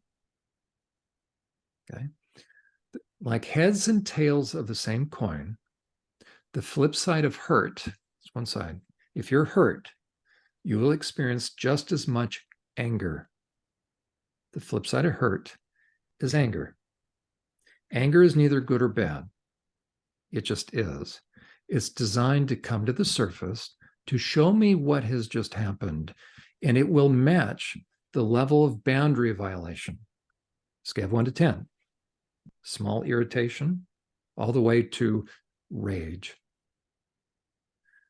Every perpetrator, manipulator, cult leader has to do what with their victim? They have to get them disconnected from their emotions, by the way. And what they're getting them disconnected from is their anger. They will also disconnect them from their intuition, which is reality testing, which allows me to know that I know that I know that my boundaries have just been crossed, that I've been devalued, depreciated, or disrespected. So if I'm put into a corner, if I'm pushed into a corner, it is hurtful. The flip side of hurt is anger. If I get angry, my body produces what? It triggers the endocrine system. Adrenaline is pumped into the system. So if I'm angry, my body will be filled with adrenaline. But if up to this point, if I've been disconnected from, if I haven't allowed myself, if I haven't been able to have my anger, I will suppress my anger, meaning I get it out of my conscious awareness. I'm not aware of it. All I feel is what? The adrenaline. So somebody who has adrenaline, and the most massive influx of adrenaline is panic. Anybody that has adrenaline on a scale of 1 to 10, they're not anxious, they're adrenaline filled. And I'll tell you where the adrenaline comes from. Ready? You're not fearful. You're angry. And you don't know it yet. So the answer to anxiety is figuring out why you're angry. It's figuring out A, you are angry, B, it's legitimate probably, and C, where does it come from? Depression. So think about the two major categories of psychiatric medications, anxiety and depression. Depression is anger pushed down. If you talk to a depressed person, how much energy do they have? Zero. Where'd all their energy go? Well, they caved in on themselves, and okay. But if you talk to somebody that's depressed, and I have a little advantage because I'm a therapist, and if I ask them, wow, what brings you in today? So everything's going to be very much like Eeyore, almost, the energy level is going to be down. And they'll eventually talk about something in some way to do with a relationship and how, in a way, somebody's doing knapsacks. They won't refer to it in those terms. But let's say it's, holidays and I got to be around my mother. And so how does that make you feel? I don't like it. I don't wish I could avoid Thanksgiving, and Christmas is coming up, and then it's Mother's Day. Okay. Well, so you don't want to be around your mother? No, why? Well, she says these things to me or my sibling, or they say, what? Well, she says I'm no good. I'll never amount to anything. Well, how does that make you feel? Oh, not good. Not good. Not good. So it kind of makes you feel bad when she says that. Yeah. Like, not good. So that's sort of like poking you somehow. And it doesn't feel very good. Yeah. So how do you feel about that? Not good. Well, like what? Kind of not good. Well, not good. Well, first they'll say, well, I don't know. Well, you happy about that? No, I'm not happy. So first they'll say, I don't know how I'm feeling. Then it's suddenly they can identify half the spectrum that they're not.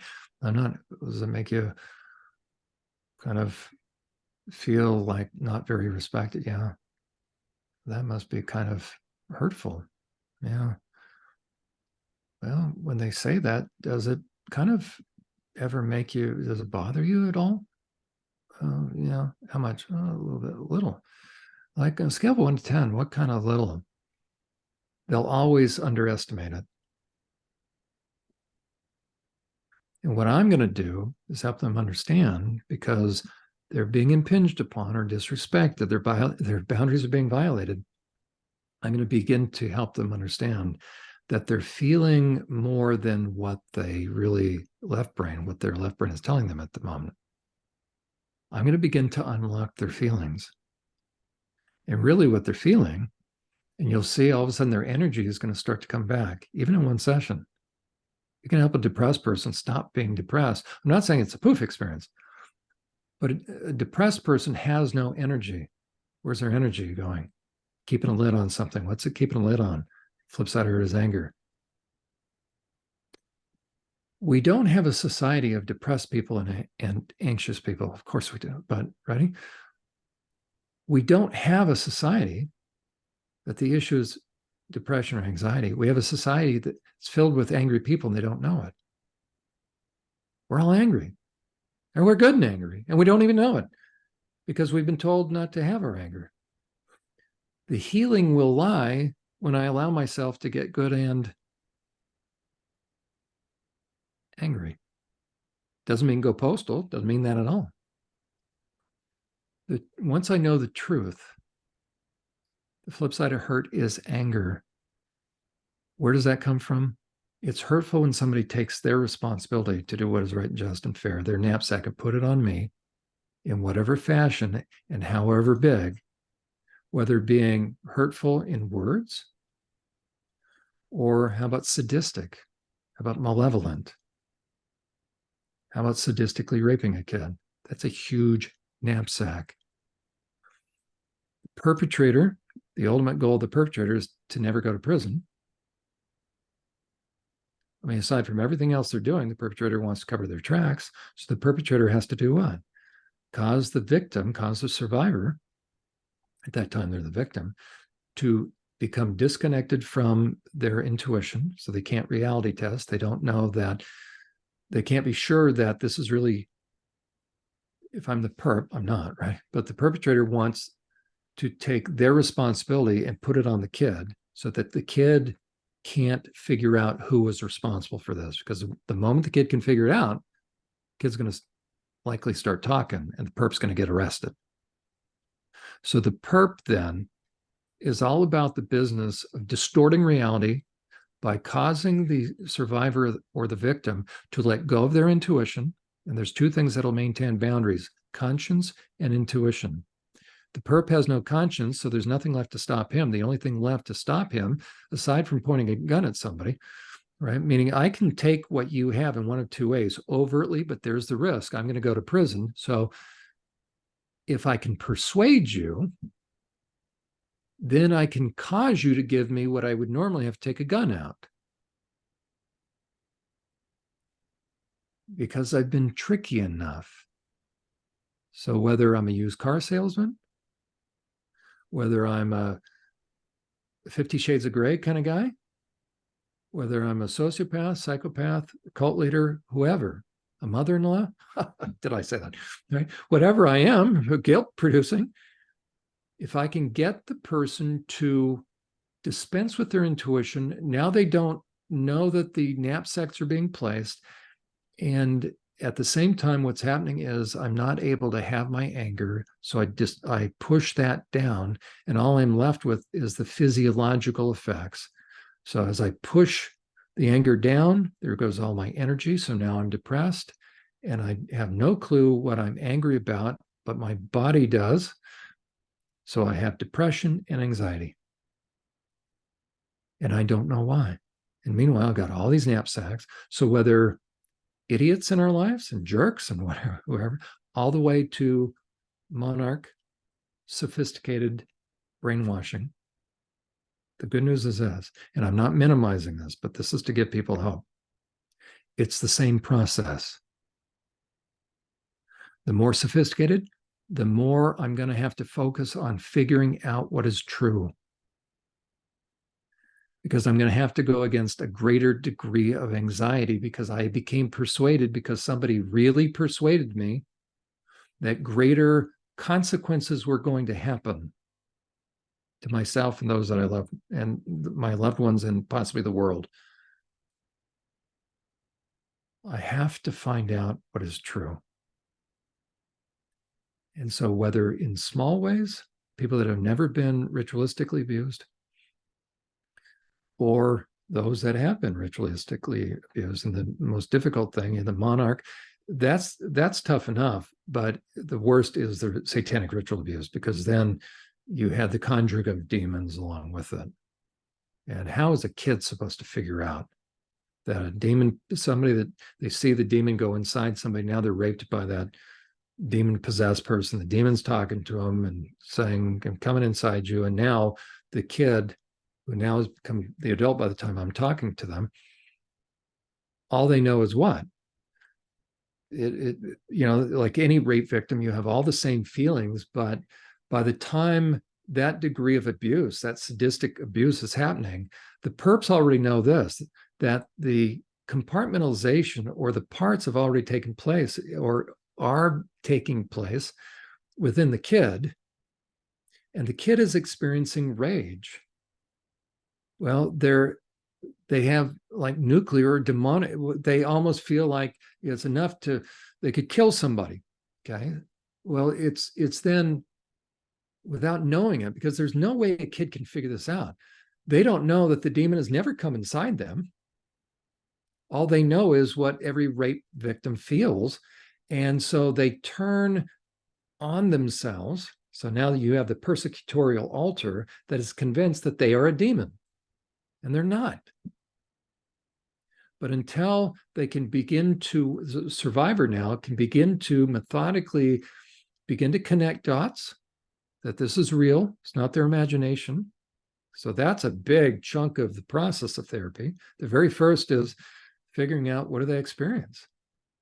And the very first thing is start with the dissociation. That's going to be inevitably, it'll be the anxiety, the depression, the dissociation. Then little by little, help them understand the idea of parts, that they're not crazy. By the way, there's 5 different reasons for voices. Only one of those is crazy, by the way. Let me tell you the 5. I'll tell you the 5 real fast.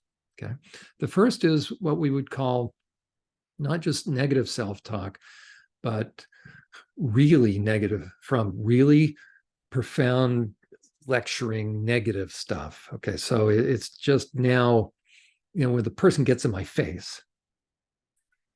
Okay. So I can hear their voice virtually. It's called an introject. So the first is like really negative self-talk.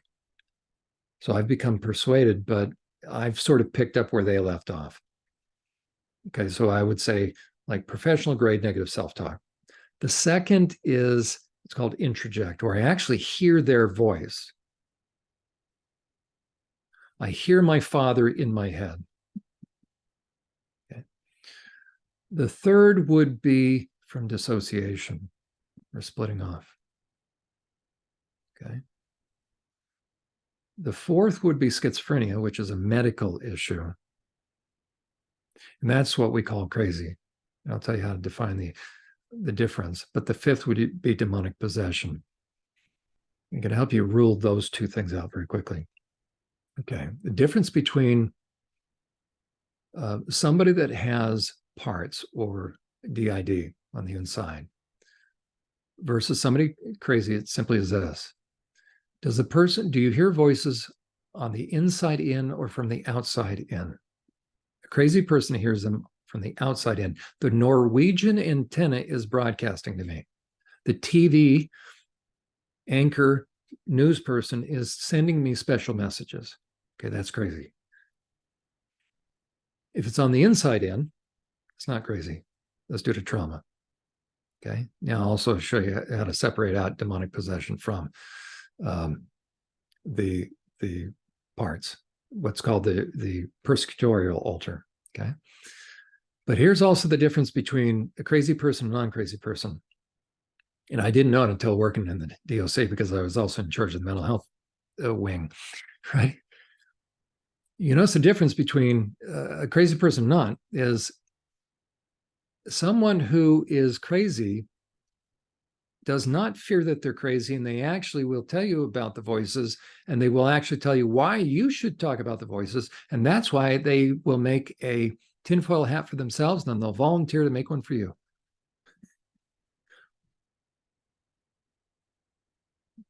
You can't tell them they're crazy. They think you're crazy for not listening to them. So a crazy person has no problem telling you about the voices because they know they're not crazy, but they are crazy. Someone who's not crazy but hears voices, why don't they tell anybody, especially a doctor, that they hear voices? Because they fear that they are crazy. Okay. So if you fear you're crazy, you're not crazy. Okay. That's the good news. So because a crazy person doesn't fear, a crazy person will tell you about the voices. So if you feel crazy for hearing voices, you're not. So there's the good news. It's not mental illness. Okay, it's trauma. These are trauma-related parts. Okay. So you're not going to medicate them away, by the way. Now, I'm not telling anybody to go off their medication, but if you're typically what'll happen if you tell a doctor, and it's sad because providers, psychiatrist, doctor, therapist, it really comes down to this. Does the provider believe in this concept? Very few do. And it's sad. Why? It's different. And plus, a lot of clinicians don't want to take the time, to be honest. And if I am persuaded, talk about belief systems, if I believe that DID, if I believe that dissociation is rare, because you're like 2% of the population, okay. Well, in my lifetime then, if I'm a professional, what's the likelihood I'm going to come across? 2% of the time. That means 1 or 2 days out of a number of years. I don't know. Right. So somebody's going to come in and if they ever tell me about voices, the crazy person come right out and tell me. Okay. But if someone finally says, I kind of hearing some voices. So if I believe it's rare, DID, and this person's just told me they have voices, but there's other things that are going along with them, high anxiety, you know what? I think, and I'll start asking, well, tell me about your family history. I'm not downplaying that. But schizophrenia will manifest itself late teens, typically. Okay. It's just because it's a ticking time bomb. Okay, that doesn't have to do with trauma. So someone, if you're fearful to tell someone you hear voices, I can tell you're not crazy. Okay. Because a crazy person isn't fearful. Tell about voices. Demonic possession, how do you tell the difference? I was going to say it simply comes down to, but it's not simple, but it simply comes down to this. Think about in scripture, because that's where I'm going to go to figure out about demonic possession. Okay. Think about the dialogues, a couple times with Jesus and one time with Paul. Think about the dialogues that Jesus or Paul had with a demon-possessed person. How long did those conversations take place? Or how long, in terms of length of time, discourse back and forth? Not very long, 4 or 5 exchanges. Pretty short. Okay. That's demon possession. If it goes on longer, you're dealing with a part that feels evil, feels all these different feels. Why? Because they were raped. Or another part of them was being raped. Perps know how to do this. They cause the splitting to where on the inside, they can see what's going on, meaning the parts can see. They certainly can hear. And then you have, by degree, you have unconscious versus co-conscious. And they know that with the core person, certain parts, alters they're tasked with keeping them safe. But they also know some are going to try to get some help. To get help, you have to disclose. But the perps have said what?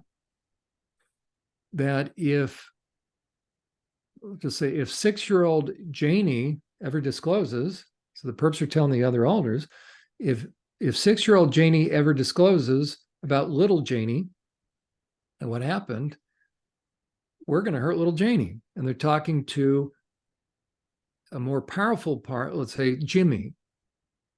So they're talking to Jimmy on the inside, but on the inside, the core person they're in their system, they're seeing this. So they're telling Jimmy that if Janie talks, little Janie, right? They're saying if that part talks, we're hurting little Janie. So guess what Jimmy is going to do? Whatever's necessary to keep Janie, the other part, from talking. So now on the inside, we have threats. And if they've also been a victim of SRA, they know what a demon sounds like and they feel what, and the demon said, I'm coming inside you. So they feel like what? Because they've been persuaded. So now this one part sounds on the inside and feels like, and it's picking up where the trauma left off, feels like a demon. And will kill maybe a little, 6-year-old Janie to keep little. And so Jimmy is going to kill or make the 6-year-old do something, kill herself. On the inside, they can't see that they're all part of one body. That's where a lot of the confusion comes from, because they've been persuaded. They've been persuaded because the perps know how to do all this. The perps persuaded them, nowhere to run, nowhere to hide. They convinced them beyond a shadow of a doubt. Why? Because it's not hard to convince a kid of something, especially when you can trail them or you can trace them or you can send stuffed animals home with them. They have the microphones, and you can begin to give the kid the sense that, I'm not minimizing any of this, but it really is important for people to understand. You can convince them that they will never be able to get out. I've done all the talking. Go ahead and ask another question, Emma. I'm going to cough. No, you're good. It's really interesting, hearing all of this from your perspective, because this can be very daunting. I think especially for people just waking up from all of this, if they were a victim of severe trauma, whether it was satanic ritual abuse or even, domestic violence or just some sort of trauma whenever they were a kid, we're so disconnected from our education on how trauma affects us. And so are the people that we go to for help, that we just have this big misunderstanding in general of how to heal. We're so dependent on authorities to tell us, well, take this pill or do this, and we've lost touch with the fact that we can reverse engineer things, and looking at how language has impacted us and what people have told us. What are our belief systems, because it's so ingrained, it's normal. So we don't think, well, can this change? Can we look at it a different way? Even going back to, the word cancer or anxiety, you could call cancer inflammation instead of cancer. And that sounds a lot better, right? It sounds like, oh, well, I've had an inflamed muscle, or I've had something inflamed on my body, and I've been able to heal that, and it's gone now. And there's a lot of different ways that we're really disconnected from, that critical thinking that you were talking about earlier when it comes to ourself, because we have been told so many things over and over and over again that it just becomes this inner belief system, and we lose touch with the actual power that we have over ourselves, because we've been convinced that we had to hand it over to other people. And that's where you really come, from your perspective, you're giving that back to people through this knowledge and saying, hey, they convinced you that you were powerless. And it was only because they convinced you to hand your power over, and they told you belief so many times that you felt powerless, and you are helping people regain that back. And I think that's just incredible. I'll tell you what came to mind as you were describing that. Think about in the New Testament, the scenario, the pool of Siloam. There's that man that couldn't walk, so he's lame. And tradition was that if they got into this big pool of water, they've actually excavated it, so they found it, that whoever could get into there, and apparently it would bubble, so whether that was natural spring, something would cause the water to stir. So the belief was that if somebody had an ailment or was actually paraplegic or whatnot, if they could get in the water first, so they believed that an angel was now hovering above the waters, it was stirring the waters, the wind, from the wings, that it would have healing properties. So it was really first, everybody was trying to jump in the water first.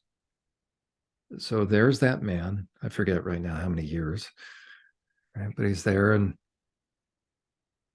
Jesus walks up to him and almost, and this is not a disrespectful way of putting it, but let me just put it this way, almost asks what we would think is a stupid question. And I don't mean that, the Lord and I are very tight, but think about what he said. So I almost don't like saying that, right? But okay, so here you have a man day in, day out for years. I forget how many years right now, right? But he's been there for years, and his friends come bring him in the morning. This is almost his full-time job. As a matter of fact, he's not necessarily even begging. He's just there to be healed. And so Jesus walks up to him, and Jesus has the power to do what? So he walks up to this man, and he asks the guy what? Do you want to be well? Do you want to be healed? Okay. He's talking to who? He's talking to where? The guy wouldn't be sitting there. Isn't that interesting? Jesus could have walked up and just touched him. But Jesus knew there were other layers on the inside of him that needed to be healed. And evidently, now this is conjecture, but I think it's probably safe. Sometimes we can have those really deep beliefs or have concluded certain things or been through so much. Flip side of her is anger, and ended up concluding that God doesn't care. But because I don't want to let myself think that I even think that, I shove that way down. But if I believe God doesn't care, if I believe he has it out for me, if I believe that healing's available for everybody else, that means God's capricious and he's playing a mind game with me, and it's just this cat and mouse, and it's over here, psych. And so I'm still going to go through the motions, but part of me, or if I've been burned too many times as far as got my hopes up, I'm still going to go through the motions, but that is such pain that I'm going to disconnect myself. And so I'm going to be sitting there by that pool day in and day out, and I'm going to try, but maybe deep down inside, I'm convinced of something, and I don't even know I've given up hope. Why? Because I'm convinced. It sounds funny to say that. I've given up hope. Why? Because I'm convinced it won't happen. Why? Because on some level, I'm persuaded about something, that God is capricious. He doesn't care. It's not for me. And if it's not for me, it means he doesn't care, because he knows. So deep down inside, I don't believe he cares. But who's going to let themselves think that? So I'll shove that belief way down deep inside. But you're going to see it in my behavior. Maybe start, stop. Maybe self-sabotaging. I start to allow myself to get up, meaning hope, and then all of a sudden I give up. So Jesus walks up to him. Do you want to get well? And then interesting, Jesus knew there was a deep layer that guy had to tap into. The woman at the well. Same thing. Jesus always went to the heart of the matter to bring out the greatest source of pain.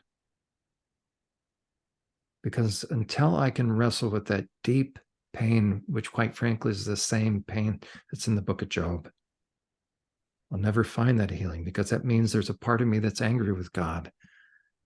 And if I've been told I can't be angry with God, or that all anger at God is the same kind of anger, it's not, then I'll never allow myself to think it or believe it. So Jesus comes along and says, what? Do you want to get well? Well, all that did is what? Elicit all that. What do you mean? I've been sitting here and out it came. All that, he tapped into the pain. That's what needed to come up, because Jesus could have healed him and he would have gone home. But I'll tell you what, there still would have been a part of him that either wouldn't have been able to enjoy the healing, retain the healing, or there would have still been a part of him that was disconnected from himself and guarded And there would be a block between himself and God. I'm convinced in the story of Joseph in the Old Testament, Joseph his life was finally going to begin. He's now the second in command of Egypt. Life is moving on. All things have been put behind him. He went from rags to riches, injustice to tremendous stuff. But the question is this: why did God have that divinely orchestrated encounter in the Sam's Club or big box store, Costco, in that one city, that one store, that one aisle, that one checkout aisle at 12 o'clock? Who's in front of him? They are. Joseph needed some inner healing. And he didn't know it. But that blockage was keeping him from really getting close to his wife and his kids. Until he lanced that wound and went back there. And unless you can see it like that, the story of Joseph will never make sense. Joseph tapped into the rage he didn't know he had. Go back and read the story. I challenge any of us. Go back and when it says there's 3 different times Joseph has to turn away because he starts crying. You tap into your rage. Flip side of hurt is rage. You tap into that, up will come the tears. So Joseph was having to tap back into all those times that he was wondering, God, where were you? Why? And for every survivor, that's where the ultimate healing is going to. It's okay to have all those angry questions, because that's the good question. If there is a loving God, then why did he allow a perpetrator to harm you? I don't know. But I'll tell you the one thing that will heal is to know that in the end of the book of Isaiah says, in Isaiah 63, in all their sufferings, he himself suffered. God is not passive. Feel this deeply. Every survivor needs to understand that God is enraged at what happened to them. And God wants them to understand his rage toward them. That's why half the book of Psalms are imprecatory prayers. Their healing will lie in being able to read those and know that's what God will do to the perpetrators. Ideally, if they can risk it on this side of eternity. And that's why, if you go through the process, you might be able to disclose finally and see some of these perps in prison. Big journey, long journey. Do I ever tell any of the clients that I work with that they should go? No. But I tell you what, I've worked with enough. They've gotten to a point that they disclosed, and perpetrators are in prison. It's a beautiful thing. So. I love that. That's really hopeful. I think that's a big part of this too, is restoring people's hope, because when you've gone through what somebody who has been through satanic ritual abuse or just any type of long-term trauma or any big event that just, affected them for the rest of their life, it's really easy to lose hope.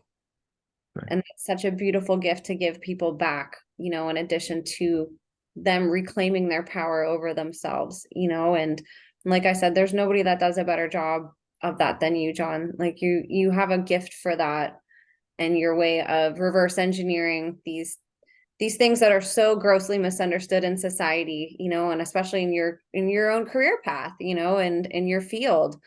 I'm sure you go places and feel very, maybe even alone in some of the stuff that or like you're beating on a wall sometimes trying to talk to another therapist because it's just so above the heads of so many people, and I want to commend you for it, because it's incredible what you're doing. And I wanted to ask you, being a therapist, what advice would you give to survivors seeking help? Are there questions that they can ask a therapist, or things that they should look for when they're seeking help so they're not constantly let down? Are there some shortcuts that you can give people? Good. Excellent question. Fortunately, in this day and age, so here's a real shortcut process as far as getting to the heart of the matter. Okay. most people in the field of mental health or psychology or whatever people helping field, most understand now what trauma-informed means. As a matter of fact, in every program that, because it's so ubiquitous now, it's all over the place, CEUs and whatnot, I mean, in continuing education units, and even treatment program requirements that the providers need. So if you go into an inpatient program, or even when I'm working with my justice involved guys just recently, they said, hey, are you trauma informed? Okay, so now in this day and age, you'd be hard pressed to, I think, find a therapist that hasn't heard that word. So what I recommend is you first ask if a therapist is trauma informed and are they certified. Now, if somebody's not certified, does that mean they're not good at it? No, but in this day and age, because we as providers understand what it means for certification, it's important.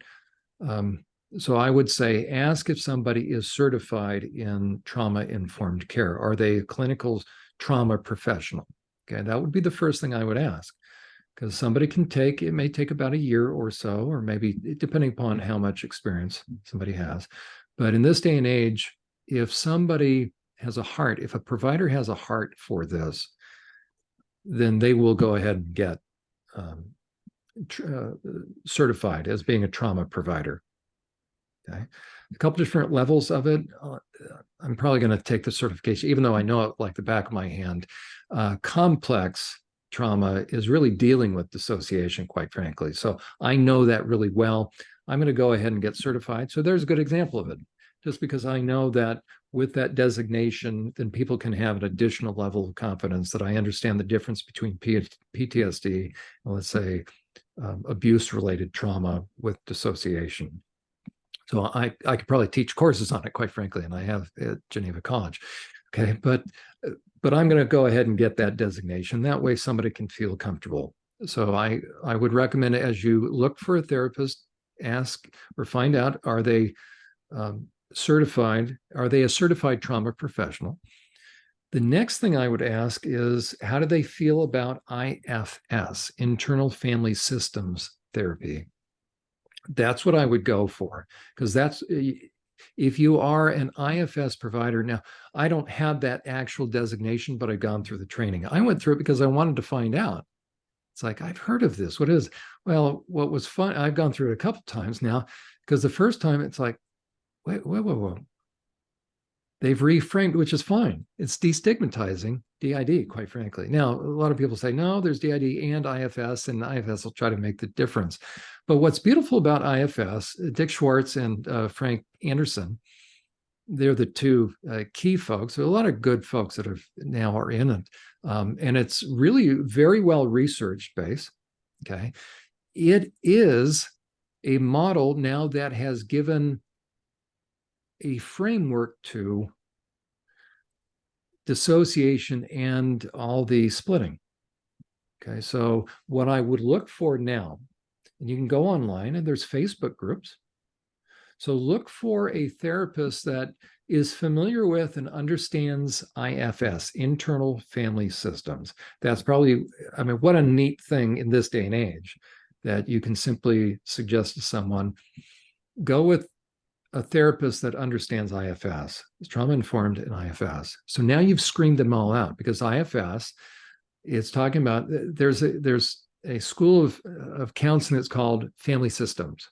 So it's realizing that we really come out of a context, and our family, everybody's experienced it. If you didn't have the warmest family in the world, you go back, if it's one-on-one, one family member and another, it may be tolerable. But if you get back together with the entire family, you notice you fall right back into that old mode. They're using your nickname. They're treating you it doesn't matter how adult you are. Okay. The question is, how does that happen? Well, it's this dynamic. You go back to the family system. So IFS use that same thing, meaning a family is more than just individual parts. It's this dynamic. Okay. It has rules and roles, and it's all of it's invisible, but very real. Okay. And as a matter of fact, if an outsider sits at your Thanksgiving or Christmas table and you have a really dysfunctional family, they won't know half of what's going on. right? But all of a sudden, as a matter of fact, if you're dating someone, you introduce them to your family, it's like you're getting lower in your seat, or you're getting more angry, and your date's looking at you, and you're right. And then I'll tell you, the conversation that goes on after you as you're leaving home, the date might say, "What happened?" They just know the date they came in with, you came in. All of a sudden, it's like, "Oh, I've never seen you this way," and it's like, "It's okay. Can we go to? I just need like 2 large pizzas and 8 gallons of ice cream and 15 beers, and I'll be okay." It's like, "I've never seen you eat or drink or do this before. What happened? I'm fine." Right? But you're not. Something triggered you, but an outsider is clueless. Okay, so that's family systems. So Dick Schwartz used that idea for somebody that's traumatized and has compartmentalized parts. So he calls it internal family systems, because you got a lot of arguing and stuff going on inside. So number one, for someone, I would look for one of 2 things: trauma informed, but now in this day and age, IFS. So internal family systems. Now, I don't make any money off of suggesting that. It's just, it's really neat. And now, having gone through it a couple of times, it was fun for me the second time as training, live training, to be able to see how they've reframed certain things. I would probably use different terms, but it's really neat how I can see exactly why they've done what they've done in terms of conceptualizing this. So IFS, that's the easiest way to cut through. Then you're going to be sitting in front of a therapist. Then I recommend Christian IFS, but IFS, what it means is you're going to have a therapist that knows you've got parts, and they'll be more comfortable with it than you will. It's a beautiful, what a wonderful thing. Then you don't have to spend 8 sessions easing into that. So in this day and age, and insurance companies will pay for it. So what's nice is, well, you only get 6 sessions, or I've got to deal with, insurance companies don't like paying for long therapy, but because Frank Anderson is with Harvard School of Medicine, they've done enough. It has enough data behind it, so it's a wonderful thing. So insurance companies will pay for really now trauma-informed care. So it's a really nice thing. So as a therapist, I know I can see someone for more than 8 sessions before insurance says, well, they've already used up their benefit. So it's nice with that. And then let me add this other piece for this is what you should anticipate. Okay, so here's therapy in a nutshell. Okay, so I'll give you kind of the process in a nutshell. Taking someone who's never done therapy or has had some negative experiences before, but let's say they're going to start over and at the outset, but the process will be this. The person who's been traumatized that has those parts, they're disconnected from themselves. Okay, you got a whole world on the inside, but typically it's going to go like this. I've got a world on the inside, but I don't want to believe it. I don't want to acknowledge it. It freaks me out. And you know what? I'm just gonna power through this. And I'm keeping all of it at bay. And I'm never telling anybody. Okay, that's how I've gotten through life. And I use my GPS a lot. Okay, the question is, what would happen if I turn my GPS off? I would end up places I don't know where the heck I am. Okay, so if you really want to test out, do you have this experience, turn your GPS off and go from point A to point B and see what happens. Okay. You first have to acknowledge 2 things: that this is real, it's not your imagination, as far as losing track of time, and that you really do lose track of time. It's not normal, but it doesn't make you a freak, and it doesn't make you abnormal, but you really do, and you need to acknowledge it. And it's not that you have a bad memory. And then the question is, how can you function if during that span of time that you don't remember, the couple hours to a couple days, how do you know what went on, and how were you effective and functional in your life? Just because you don't remember doesn't matter. How did you function? And how didn't anybody else catch on? And has anybody told you you tend to change up, switch up real fast in terms of mood? And when you come back sometimes, does it seem like the person you're looking at is like, oh my gosh. Like, and then you think, was I saying something to that person that was hurting their feelings? Or like, what were we just talking about? Okay, it doesn't make you crazy, doesn't make you good, bad, or indifferent, but it's real. And you have to let go of the idea that it's crazy to hear voices on the inside. It's not. Well, it's not very normal or usual. Stop with all those terms. Don't do value judgment. The question is, do you lose track of time? Do you hear voices? And sometimes do you see people on the inside? Okay. Now, it's real. That's the first stage. It means probably something happened. That's the big thing that eventually you have to tackle. But it means that you have to get to know the voices. You have to get to know yourself. By this time, you've been pushing them away. You've been trying not to listen to them. You've been ducking them and dodging them, and you've been trying to silence them with medication sometimes. You just don't want to hear them. Okay, how well has that been working? Well, this is crazy talk. Okay, get rid of that idea. If I do, then it's just going to get overwhelming for a moment. Why? Because for the first time, you're not shutting them up. But do you know what they tell me to do? That's a secondary issue. You got to get to know yourself. So that's going to be, Frank Anderson uses this term, it's going to be an up-down. You have to find out how many parts there are. How many parts are there? Probably more than you are willing to acknowledge, because subconsciously, you probably have a number that, okay, well, this more, no less. Well, I'm going to clear my throat.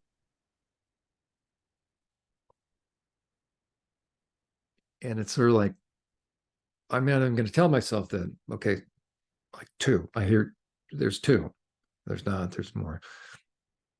Yeah, there's no, okay, there might 6. 6 is not, only crazy people have more than 6, and you don't even let yourself know that. So you're going to have 1 and then 2, and then before you know it, those are the familiar ones. Those are the ones that one is that really negative self-talk. The other is telling you, you know what, we ought to do us. We're not going to listen to anybody else. But then there's going to be that overly responsible one. And then there might be that one that it's almost childlike. And then one almost like teenager-like. And now you're going, okay, now this is, okay, that's about 5 or 6. Okay, that's it. Whatever amount there are is, by the time you're doing this work, it's a fixed amount. The question is this, how badly do you want to get through all this as far as all the pain? So you're not here to critique yourself. You're here to be an investigator. And you're finally going to give yourself permission to let you know about yourself. And so it's inviting for the very first time those parts of yourselves to communicate with you. And I recommend you do it through journaling. How do you start? It's always the best thing. You can do it even tonight. Get a pad of paper and write a question and then leave it alone. And the question is, okay, as I was listening to this thing, what does anybody think about what took place on Emma's program, what John was talking about? What does anybody think about what John was talking about? And then put a period at the end of that question or question mark, and then leave it alone and go back in a day or 2 or 3 and open it up. But the question is, do you really want to know? And what's going to happen if you open up, there's handwriting. And by the way, have you ever noticed in your handwriting, you know, everybody gets writer's cramp as we write. We all have kind of variations, but there's variations versus, have you ever been to a hotel where they have a guest log? And sometimes like at B&B, everybody, writes what they enjoyed about it. And you look at all that list and there's a lot of variation. It's not, that didn't come from one person. Have you ever done any journaling and you noticed it's not just variation, but it's like, dang, slants left, right, different printing. And then you can go back and it's like, wait, I've seen that style. And then 3 pages later, there's that style. And in this one paragraph, if you pull it away and hold it away and even had somebody look at it if they didn't know it was your journal, Would they say that one person wrote all that, or does it look like almost like that hotel guest entry book? Those are different parts of you. Now, my recommendation doesn't always have to be the case. Oftentimes, almost inevitably, though, those parts will have names. That's that next level. See if they're willing to sign their name. But what happens if you see their name? Are you going to freak out? Because they're not going to do it if you're going to freak out, because they're there ultimately to take care of you.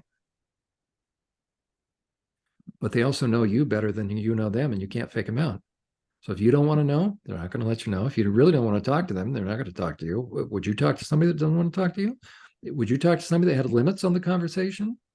Only this far, but no longer? Mm-hmm. They were doing fine without you, sort of. I mean, they're doing fine. You're not doing all right. So you're going to invite you. It's almost like, and you can do a drawing about this, kind of neat. Some have drawn it like a high-rise building, others a condominium complex. Everybody has their own rooms. And really, it's just a normal personality that, because of trauma, has become segmented. Everybody has aspects of their personality. Trauma will segment that. That segmenting cuts off communication between the other parts, and therefore the segments also have that spectrum. Think about the spectrum of emotions from blue to red, as we also think in terms of color. The happy emotions, the intense emotions. Okay, if you were to take like a box of Crayola crayons and give each crayon a voice, it holds what emotion? Now you give it a voice. It's become compartmentalized. And right now, only a few of the crayons know about each other.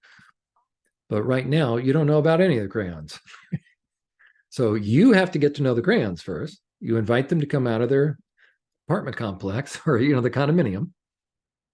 And the question is this: how badly do you want to know? And then the even more fundamental question is this: do you want to be healed?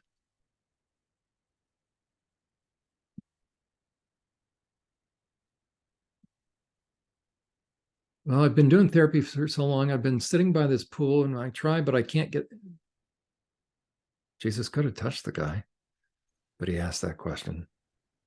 Have you done this so long that you're now so discouraged that you're doing therapy because you hope, but you're really not trusting that it's going to be different this time?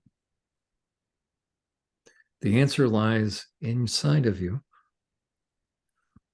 You have to risk believing you're not crazy. This is not crazy talk. It's not crazy town. It's just you were traumatized. Get to know yourself. What's the goal? I use two analogies. It's like a conference room, like a boardroom in a Wall Street firm or, a business. So you have the executive boardroom with the pad of paper where they do their brainstorming, but you have a conference table. Everybody needs to come to the conference table and be on the same page. And you are supposed to be the CEO, but you aren't. You're in the middle of the table. You're supposed to be at the far end, but you've abdicated that because you got fed up, you're confused, you pulled the covers over your head, so to speak.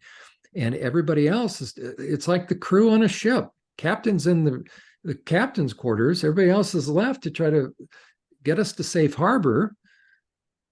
They're the unsung heroes, but the question is this: are you ever going to come and assume your position at the helm wheel? Are you ever going to move from being a bystander in your life to becoming an active participant? Are you going to eventually say to everyone, I'm here? It's like a football team that never huddles up. You're the quarterback, but you're on the bench.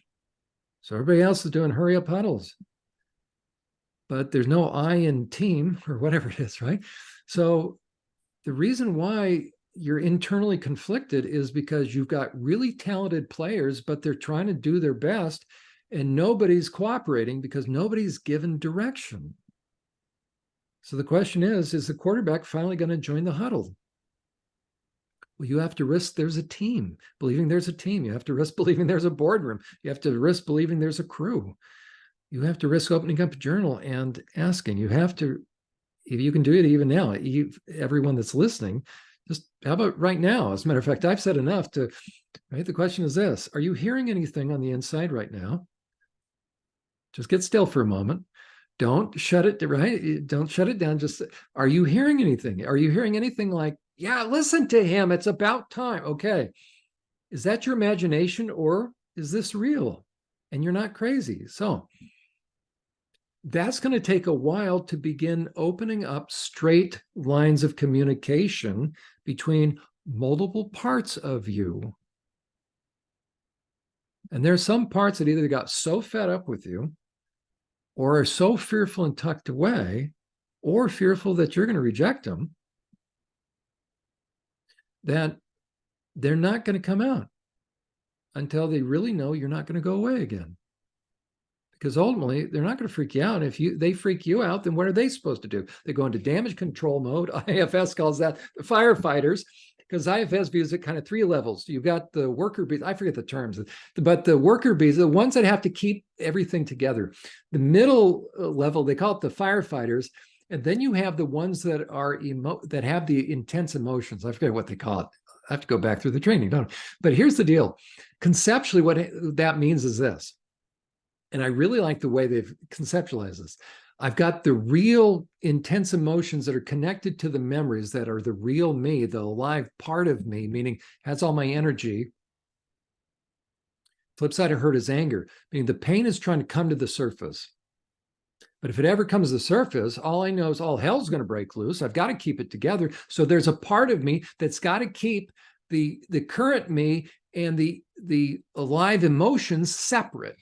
And those are the firefighters. So IFS uses that term. Those are the ones that are saying, I can't take it anymore. And whenever we allow emotions to come to the surface, all hell breaks loose. So the firefighters end up saying, they're very pragmatic. You know what? It's not worth it. I'm going to keep all the little wounded ones away, and I'm going to shove them down. So everybody ends up shutting things down. So in a way, better not start this process than start it and then try to shut it down, because you're never going to do it. Because now the little ones and the wounded ones are finally starting to see shafts of daylight come into the darkness. It's like a submarine that's finally come to the surface and the hatch opened. It's like, we can finally, right? But if you start to have one or two of the crew come out and you say, that's enough, you've also sent a message that, in a way, strangely enough, that the perpetrators, apples and oranges, but they've already been told they're unacceptable. That's bad enough. But if you tell them they're unacceptable, now you're really sending yourself a harsh message. So what everybody needs to know is, you're not going to leave the boardroom table anymore. You're going to stay at the helm wheel, and you're going to be the quarterback. You're not going to go sit on, you're going to stay in there. That's going to allow them, and that means you're inviting each of them in the huddle to give you feedback what's been going on in the field. You're going to go around to each player. It's not going to be, okay, in my huddle, I only have 3, right? It's however many are there. But you also invite them. And you're going to listen to them. You're going to get to know them because they know you better than you know them. They know stuff about you that you really need to know. Then, after you've got the up and down communication, so that could be a number of months in therapy. So first is, it's real. This is a real phenomenon. Then it's going to be, okay, self-exploration. And that's where drawing out your internal world can be very helpful. Then after that, so that's the vertical, up, down. Then it's going to be horizontal. Because right now, the players and the boardroom people and the crew, they don't like each other. Or some, you got little cliques going on. And that's where you're going to begin to help each other. You're going to play a mediator role at first. Eventually, you're going to get everybody to work as a team, and they'll appreciate each other. But right now, all they can see is what? Okay, the quarterback's back in, but they're glaring at each other like, you're the one that causes us to fumble this stupid ball, so I'll talk to him. I ain't talking to you, right? And so eventually, you as the quarterback, you've got to help them you're going to play to each other's strengths. And then you're going to find out, or you're going to help them find out that deep down inside, the reason why each have been acting the way they've been acting is they've been trying the best they can. From what? Out of woundedness. And you'll develop empathy and support among the system. Suddenly, the persecutorial alder that feels like a program, guess what happens to the persecution and the quote-unquote program? It's gone. It's sloughed, all that stuff sloughed off. And now what comes out? And you had Carrie on your program. I remember she had described, so it's like they had been given a suit, zipped it up, and that was their persona that they were given. And the question is, if they could actually unzip that and step out, who would be stepping out? That's the true them. So the ones that are the overly responsible worker bee ones that can never let down. The question, and IFS, Frank Anderson does a beautiful job with this. He says, does it get, when he's talking to the worker bee, the one that seems compulsive, he says, does it ever get tiring? You're right, that's a human kind of question. Oh, yeah. I'm wondering what it would be like if you didn't have to always be in control. If somebody else would finally take control, what would you like to do? And that one that overly responds, it's like, that's a foreign, like, if you could go have fun somewhere. Right now, we know there's a part, that's the part that always gets the fun, and I never get the fun because I have to be in control, and then I have to clean up the mess that the fun one does. But because the fun one, eventually what'll happen is the fun one is going to learn how to accept a little more responsibility. And suddenly it's now it's a shared experience. Now they start to grow in terms of their own emotions. They can hold the capacity. Those that were afraid of anger, they start to feel a little bit better about what? About they're getting their voice back. So now it's not, as long as I'm happy, I'm here. But if I start to feel any intensity, I'm out of here. No, initially you don't know that. All you know is when it starts, before you know it, I don't remember what happened. I was starting to feel nervous and I don't know what happened. Yeah, somebody else had to step in. But if I can become persuaded on the inside that it's going to be okay, then I'm helping each part become more well-rounded. So some are finally having fun that never had fun. Some that always have to pick up the slack, they're not having to pick up the slack as much. So guess what they can begin to do? And then the entire system has more of a free flow of information. None of those parts will ever go away. I used to believe in integration. I don't believe that. Okay, it's just, it'll be you and yourself. And why would you ever want to get rid of anybody? But what's happening now is, now you're working as a great football team, a great corporation, a great symphony. And what does somebody get for going through the trauma? If there's any benefit, right? People that have experienced trauma, that have the compartmentalization, once they go through this, ready, here's the thing. You will run circles around the average person in being able to shift from one thing to the next in terms of if you went through an intense thing, like let's say at work, and you come out of a meeting, bosses ream people, or you had a difficult experience. You watch everybody else, everybody files out. Let's say only one person's been traumatized, so only one person has the internal parts. And now you got to go into another meeting, let's say a sales meeting, right? One of those radical shift things, right? You watch everybody else and they're all dazed, and they'll come in. And so let's say they just got reamed out, but now they have to go into a sales meeting and act perky. You watch everybody else and they're fumbling, they're trying to regroup. But somebody that has the internal parts, that's gone through the healing, meaning now the internal, they can switch up now. They'll be massively more effective. They'll be able to look around. Everybody else is all phased because now they're still trying to work through their own emotions. So somebody that has parts that's been able to work through and move towards their healing will be faster and more capable in more multifaceted situations than anybody else. You'll run circles around people.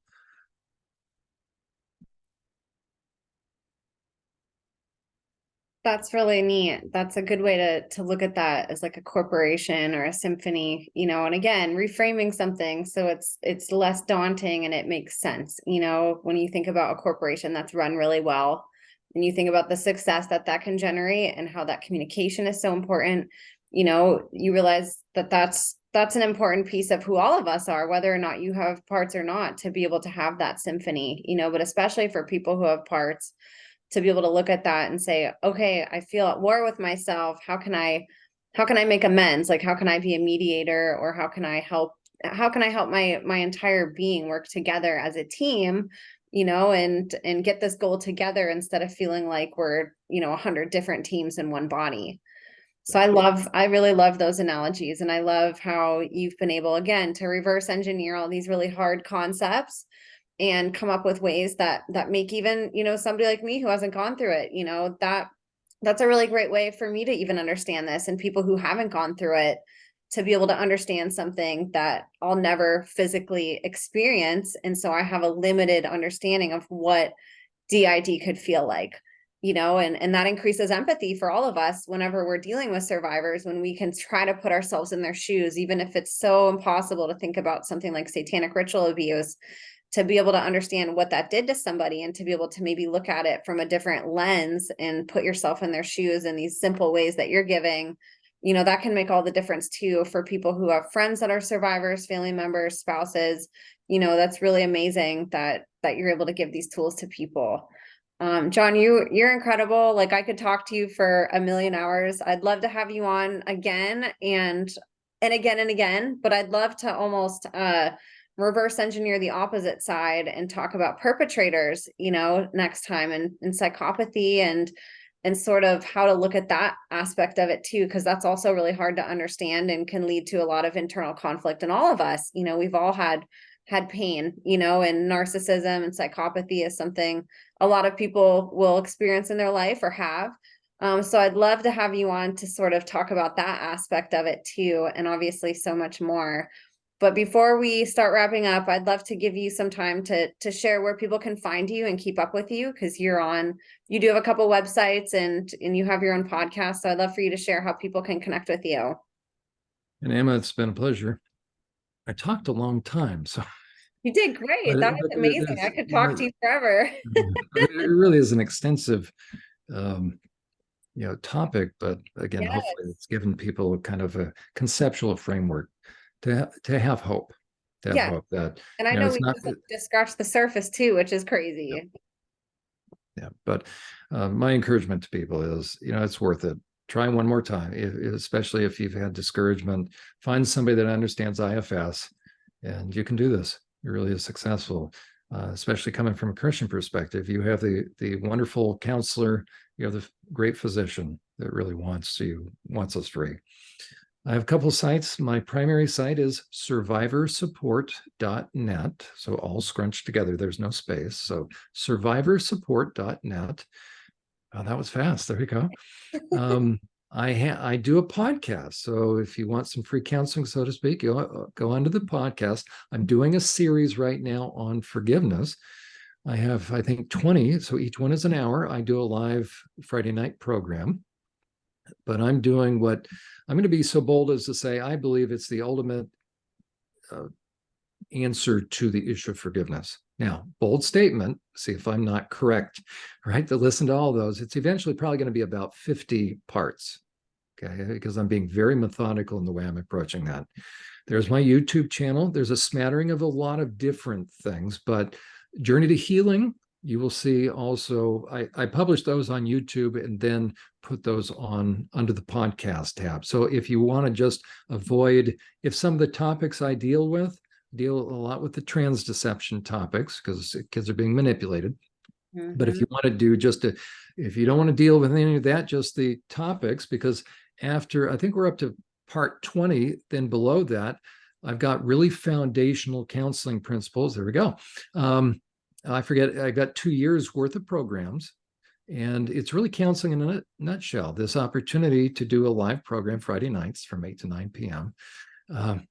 Has given me an opportunity to really be systematic. If I were to put together, eventually I'll put it in book form, but if I were to hand somebody a book that basically is entitled Counseling in a Nutshell, that's what I'm creating.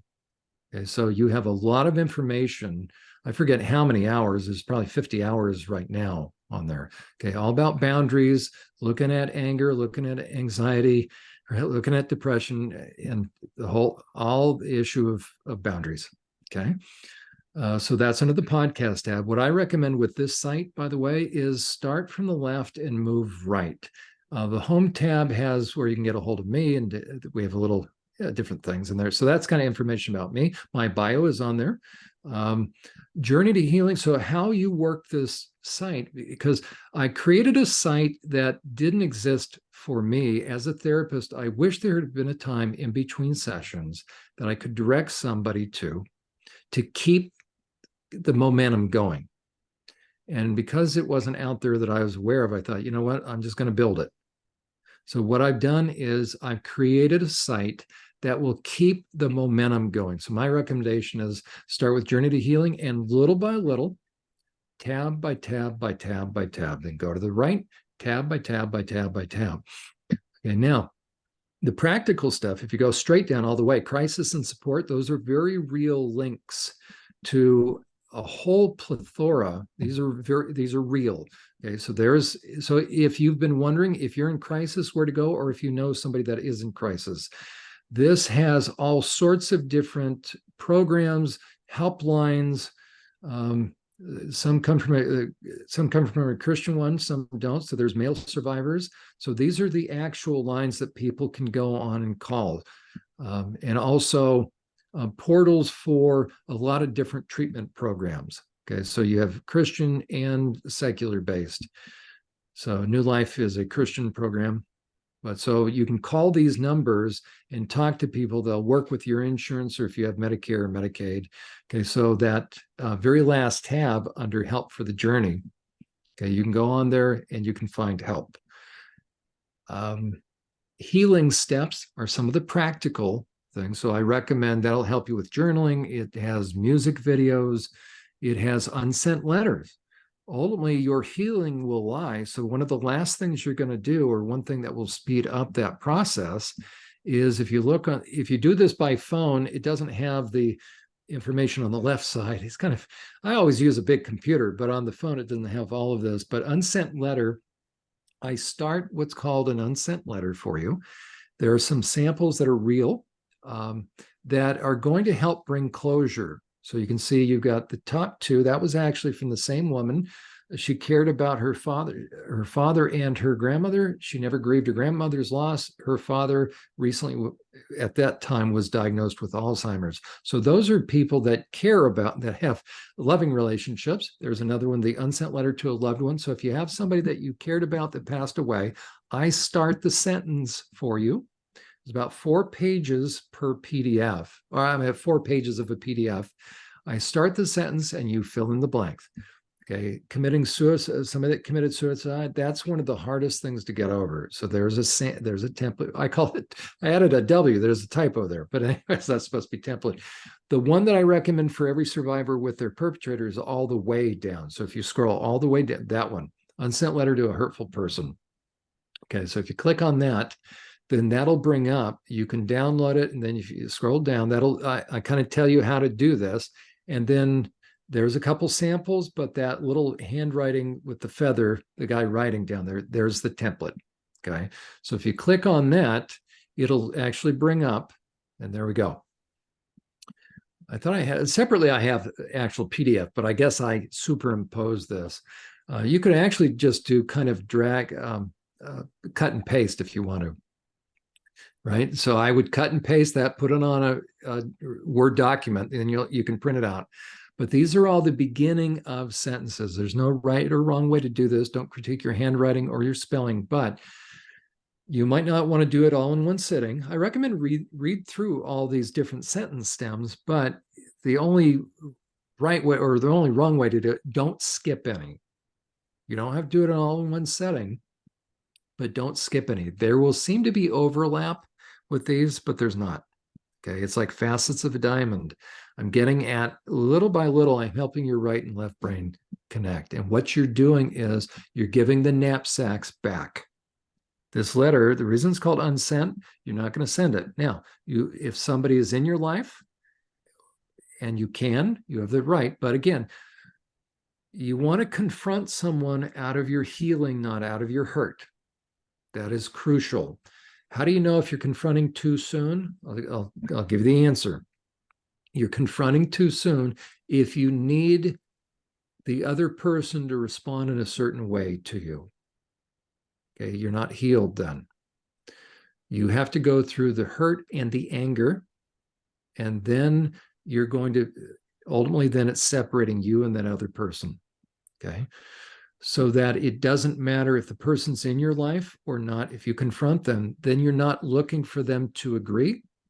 It doesn't matter if they give pushback. Doesn't matter if they look at you and say, you're crazy, I never did any of that, or you deserved it. It doesn't matter their response. Okay, so there's a big difference between confronting out of one's hurt versus out of one's healing. You do not want to confront out of your hurt because you're still held hostage by them. Okay, you'll know you're ready when you've been able to do venting, right? You get the stuff out. The most ideal venting I can recommend, I've heard in South Carolina, there's smash rooms or something. That's a beautiful thing where you can go and you pay per hour in a room with a baseball bat and you just smash a bunch of stuff. That's ideal.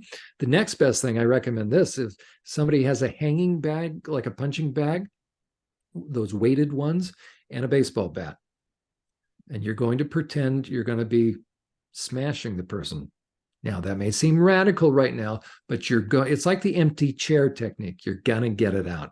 Okay, so unsent letter is a very powerful tool. Thinking about the site, you start from left to right. Insights 1, the difference between Insights 1 and Insights 2 is simply Insights 1 got too long, so I had to split it in part. The first part of Insights 1 was what I originally intended, all the way to toxic family dynamics. Then it started to morph in terms of, I began to realize, you know what, it's going to be helpful for survivors to understand it wasn't them. And so, as a matter of fact, Emma, as you were talking about, the next time I'm with you, we'll talk about what are the sociopaths, psychopaths. That's all the characteristics. And so if you really want to understand your perp, and why they did what they did and how could they, there's a ton. Now, right in the middle of that, you're going to start to see stuff about the trans movement. Why? Because that is the greatest way perpetrators are gaining access to vulnerable kids. Does that mean that every single person? No. Listen to the average person. The trans movement is the perfect predator playground, hunting ground. So I really want people to understand how predators are preying upon vulnerable people, vulnerable gender confused people.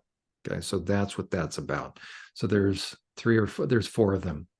Okay, and then I go into more of the heavy duty stuff about actual predators. There's a predator game plan that also kind of has to do with the trans movement, but then Insights 2 also has to do with psychopaths, but it all kind of gives you the gradation of manipulators. And then you've got the blog.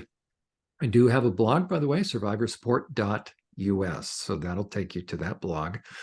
I haven't added to it in a number of months, but it has a lot on there. So you can either click on that, that'll take you to the actual blog, so the very first one's about the gender one, but then you'll start to have all sorts of stuff on perps. As a matter of fact, down in that gray where it says read more, or you can just go to the actual website, survivorsupport.us. The other, so there's a lot of different, that only brings up 2 at a time, huh? Trust me, there's a lot of different posts that I've done. So maybe, there we go. Yeah, just taking a little bit to load. Yeah, there we go. The other site is my training site. And that's churchprotect.org. There we go. And under the Insights tab, that has a lot of my social media. I just grab those because I never know how long how long before I get banned again, right? So I've just captured that. That's just a lot of cataloging of I think, thought-producing things. I was a whistleblower myself. I was the first psychology staff in the US to blow the whistle on inmate abuse. So in year number 7 or 6, it really started to, there was a administrative change, and my program started to become infested by psychopathic staff. So I finally had to blow the whistle. I'm the reason why they no longer use solitary confinement on mental health inmates. Because of that, there was a lot of retaliation at a very high level and false criminal charges. And the highest levels of the DOC, after this whole thing unfolded, they really wanted me to do like 5 to 10 years in prison. Well, I worked with the DOJ, and everything was thrown out. So under the first tab under insights, you'll see when called to do hard things. So there's another piece of my background. The blog, I think it leads to the same thing, services that's how to get a hold of me. Then one other website is called, and this is all scrunched together, unmaskingthetransmovement.com. And the reason why it's important to unmask the trans movement is to see that kids are being harmed. And so there's a number of things that are on that site, but under episodes, I think my producer recently had a heart attack like 6 weeks ago. So we haven't been able to upload the most recent ones, but we have the YouTube channel. So the YouTube channel by the exact same title. Okay, Brad hasn't, bless his heart, or he just had his 4th stint put in. But the YouTube channel by the same title, and we also have a BitChute, but YouTube is up to date. It's called Unmasking the Trans Movement. So on YouTube. So the same ones. But this one also has, Dr. Ann Gillies has her newsletter. I have my blog, so you can go to the blog through that as well. Wow. So if you want to know about the trans movement, we have subject matter experts. So if you go to my YouTube channel, if you go to the YouTube channel called Unmasking the Trans Movement, so that's my personal one, you'll see we have in order. You can see I still have some right there, but actually no space, but we'll see what comes up. Okay, there we go. So that's the actual site. So if you click on that under videos, you'll see how many we have. I forget what number we're up to, but we have doctors, we have subject matter experts. So if you want to understand all facets of the trans movement, why it's so dangerous, why it's so manipulative, take time, go through each of these. We have 30-minute episodes. We're over 100 of these episodes, the 30-minute ones. So there's a lot of information, a lot of medical doctors, a lot of subject matter experts. So that's how they get hold of me. Wow, that's amazing. I didn't realize too your whistleblower story. That would be a cool episode too for you to talk about that. See, there's so many things that you have to come on now and be a regular. I'm just saying. So we'll have to get you on again multiple times. There's a lot to talk about here. Even this, the whole war against our children, that's definitely worth a whole episode to devote to that too. The trans movement, gender confusion, all of that stuff. And that's wonderful that you've taken that on. And I really love just your courage to take on these hard subjects that others won't. There's people who aren't in a career path like you who won't talk about these hard things, and you risk a lot by doing it, and you're doing it loud publicly, and you're working with people professionally on these levels, satanic ritual abuse survivors, and you're helping society understand, what's happening to our kids, and empowering parents to take their power back too. And I think it's just amazing. You're so inspiring to me in that way, because there's just not a lot of people that have your courage and have every reason in the world. They don't have barriers holding them back or red tape that they have to jump through, and they still stay silent. And I think it's so inspirational, everything that you're doing, John. And on top of that, like, you work your butt off, and you're still finding all this time to podcast. And even here, like, it's really late where you're at, and you're taking time with me. And I just want to honor and commend you. I think what you're doing is incredible. You're a bright light in this world and in this movement. We're really lucky we have you. I think your work is just going to keep growing. And as more people wake up, more people are going to need somebody like you to help explain these really hard things.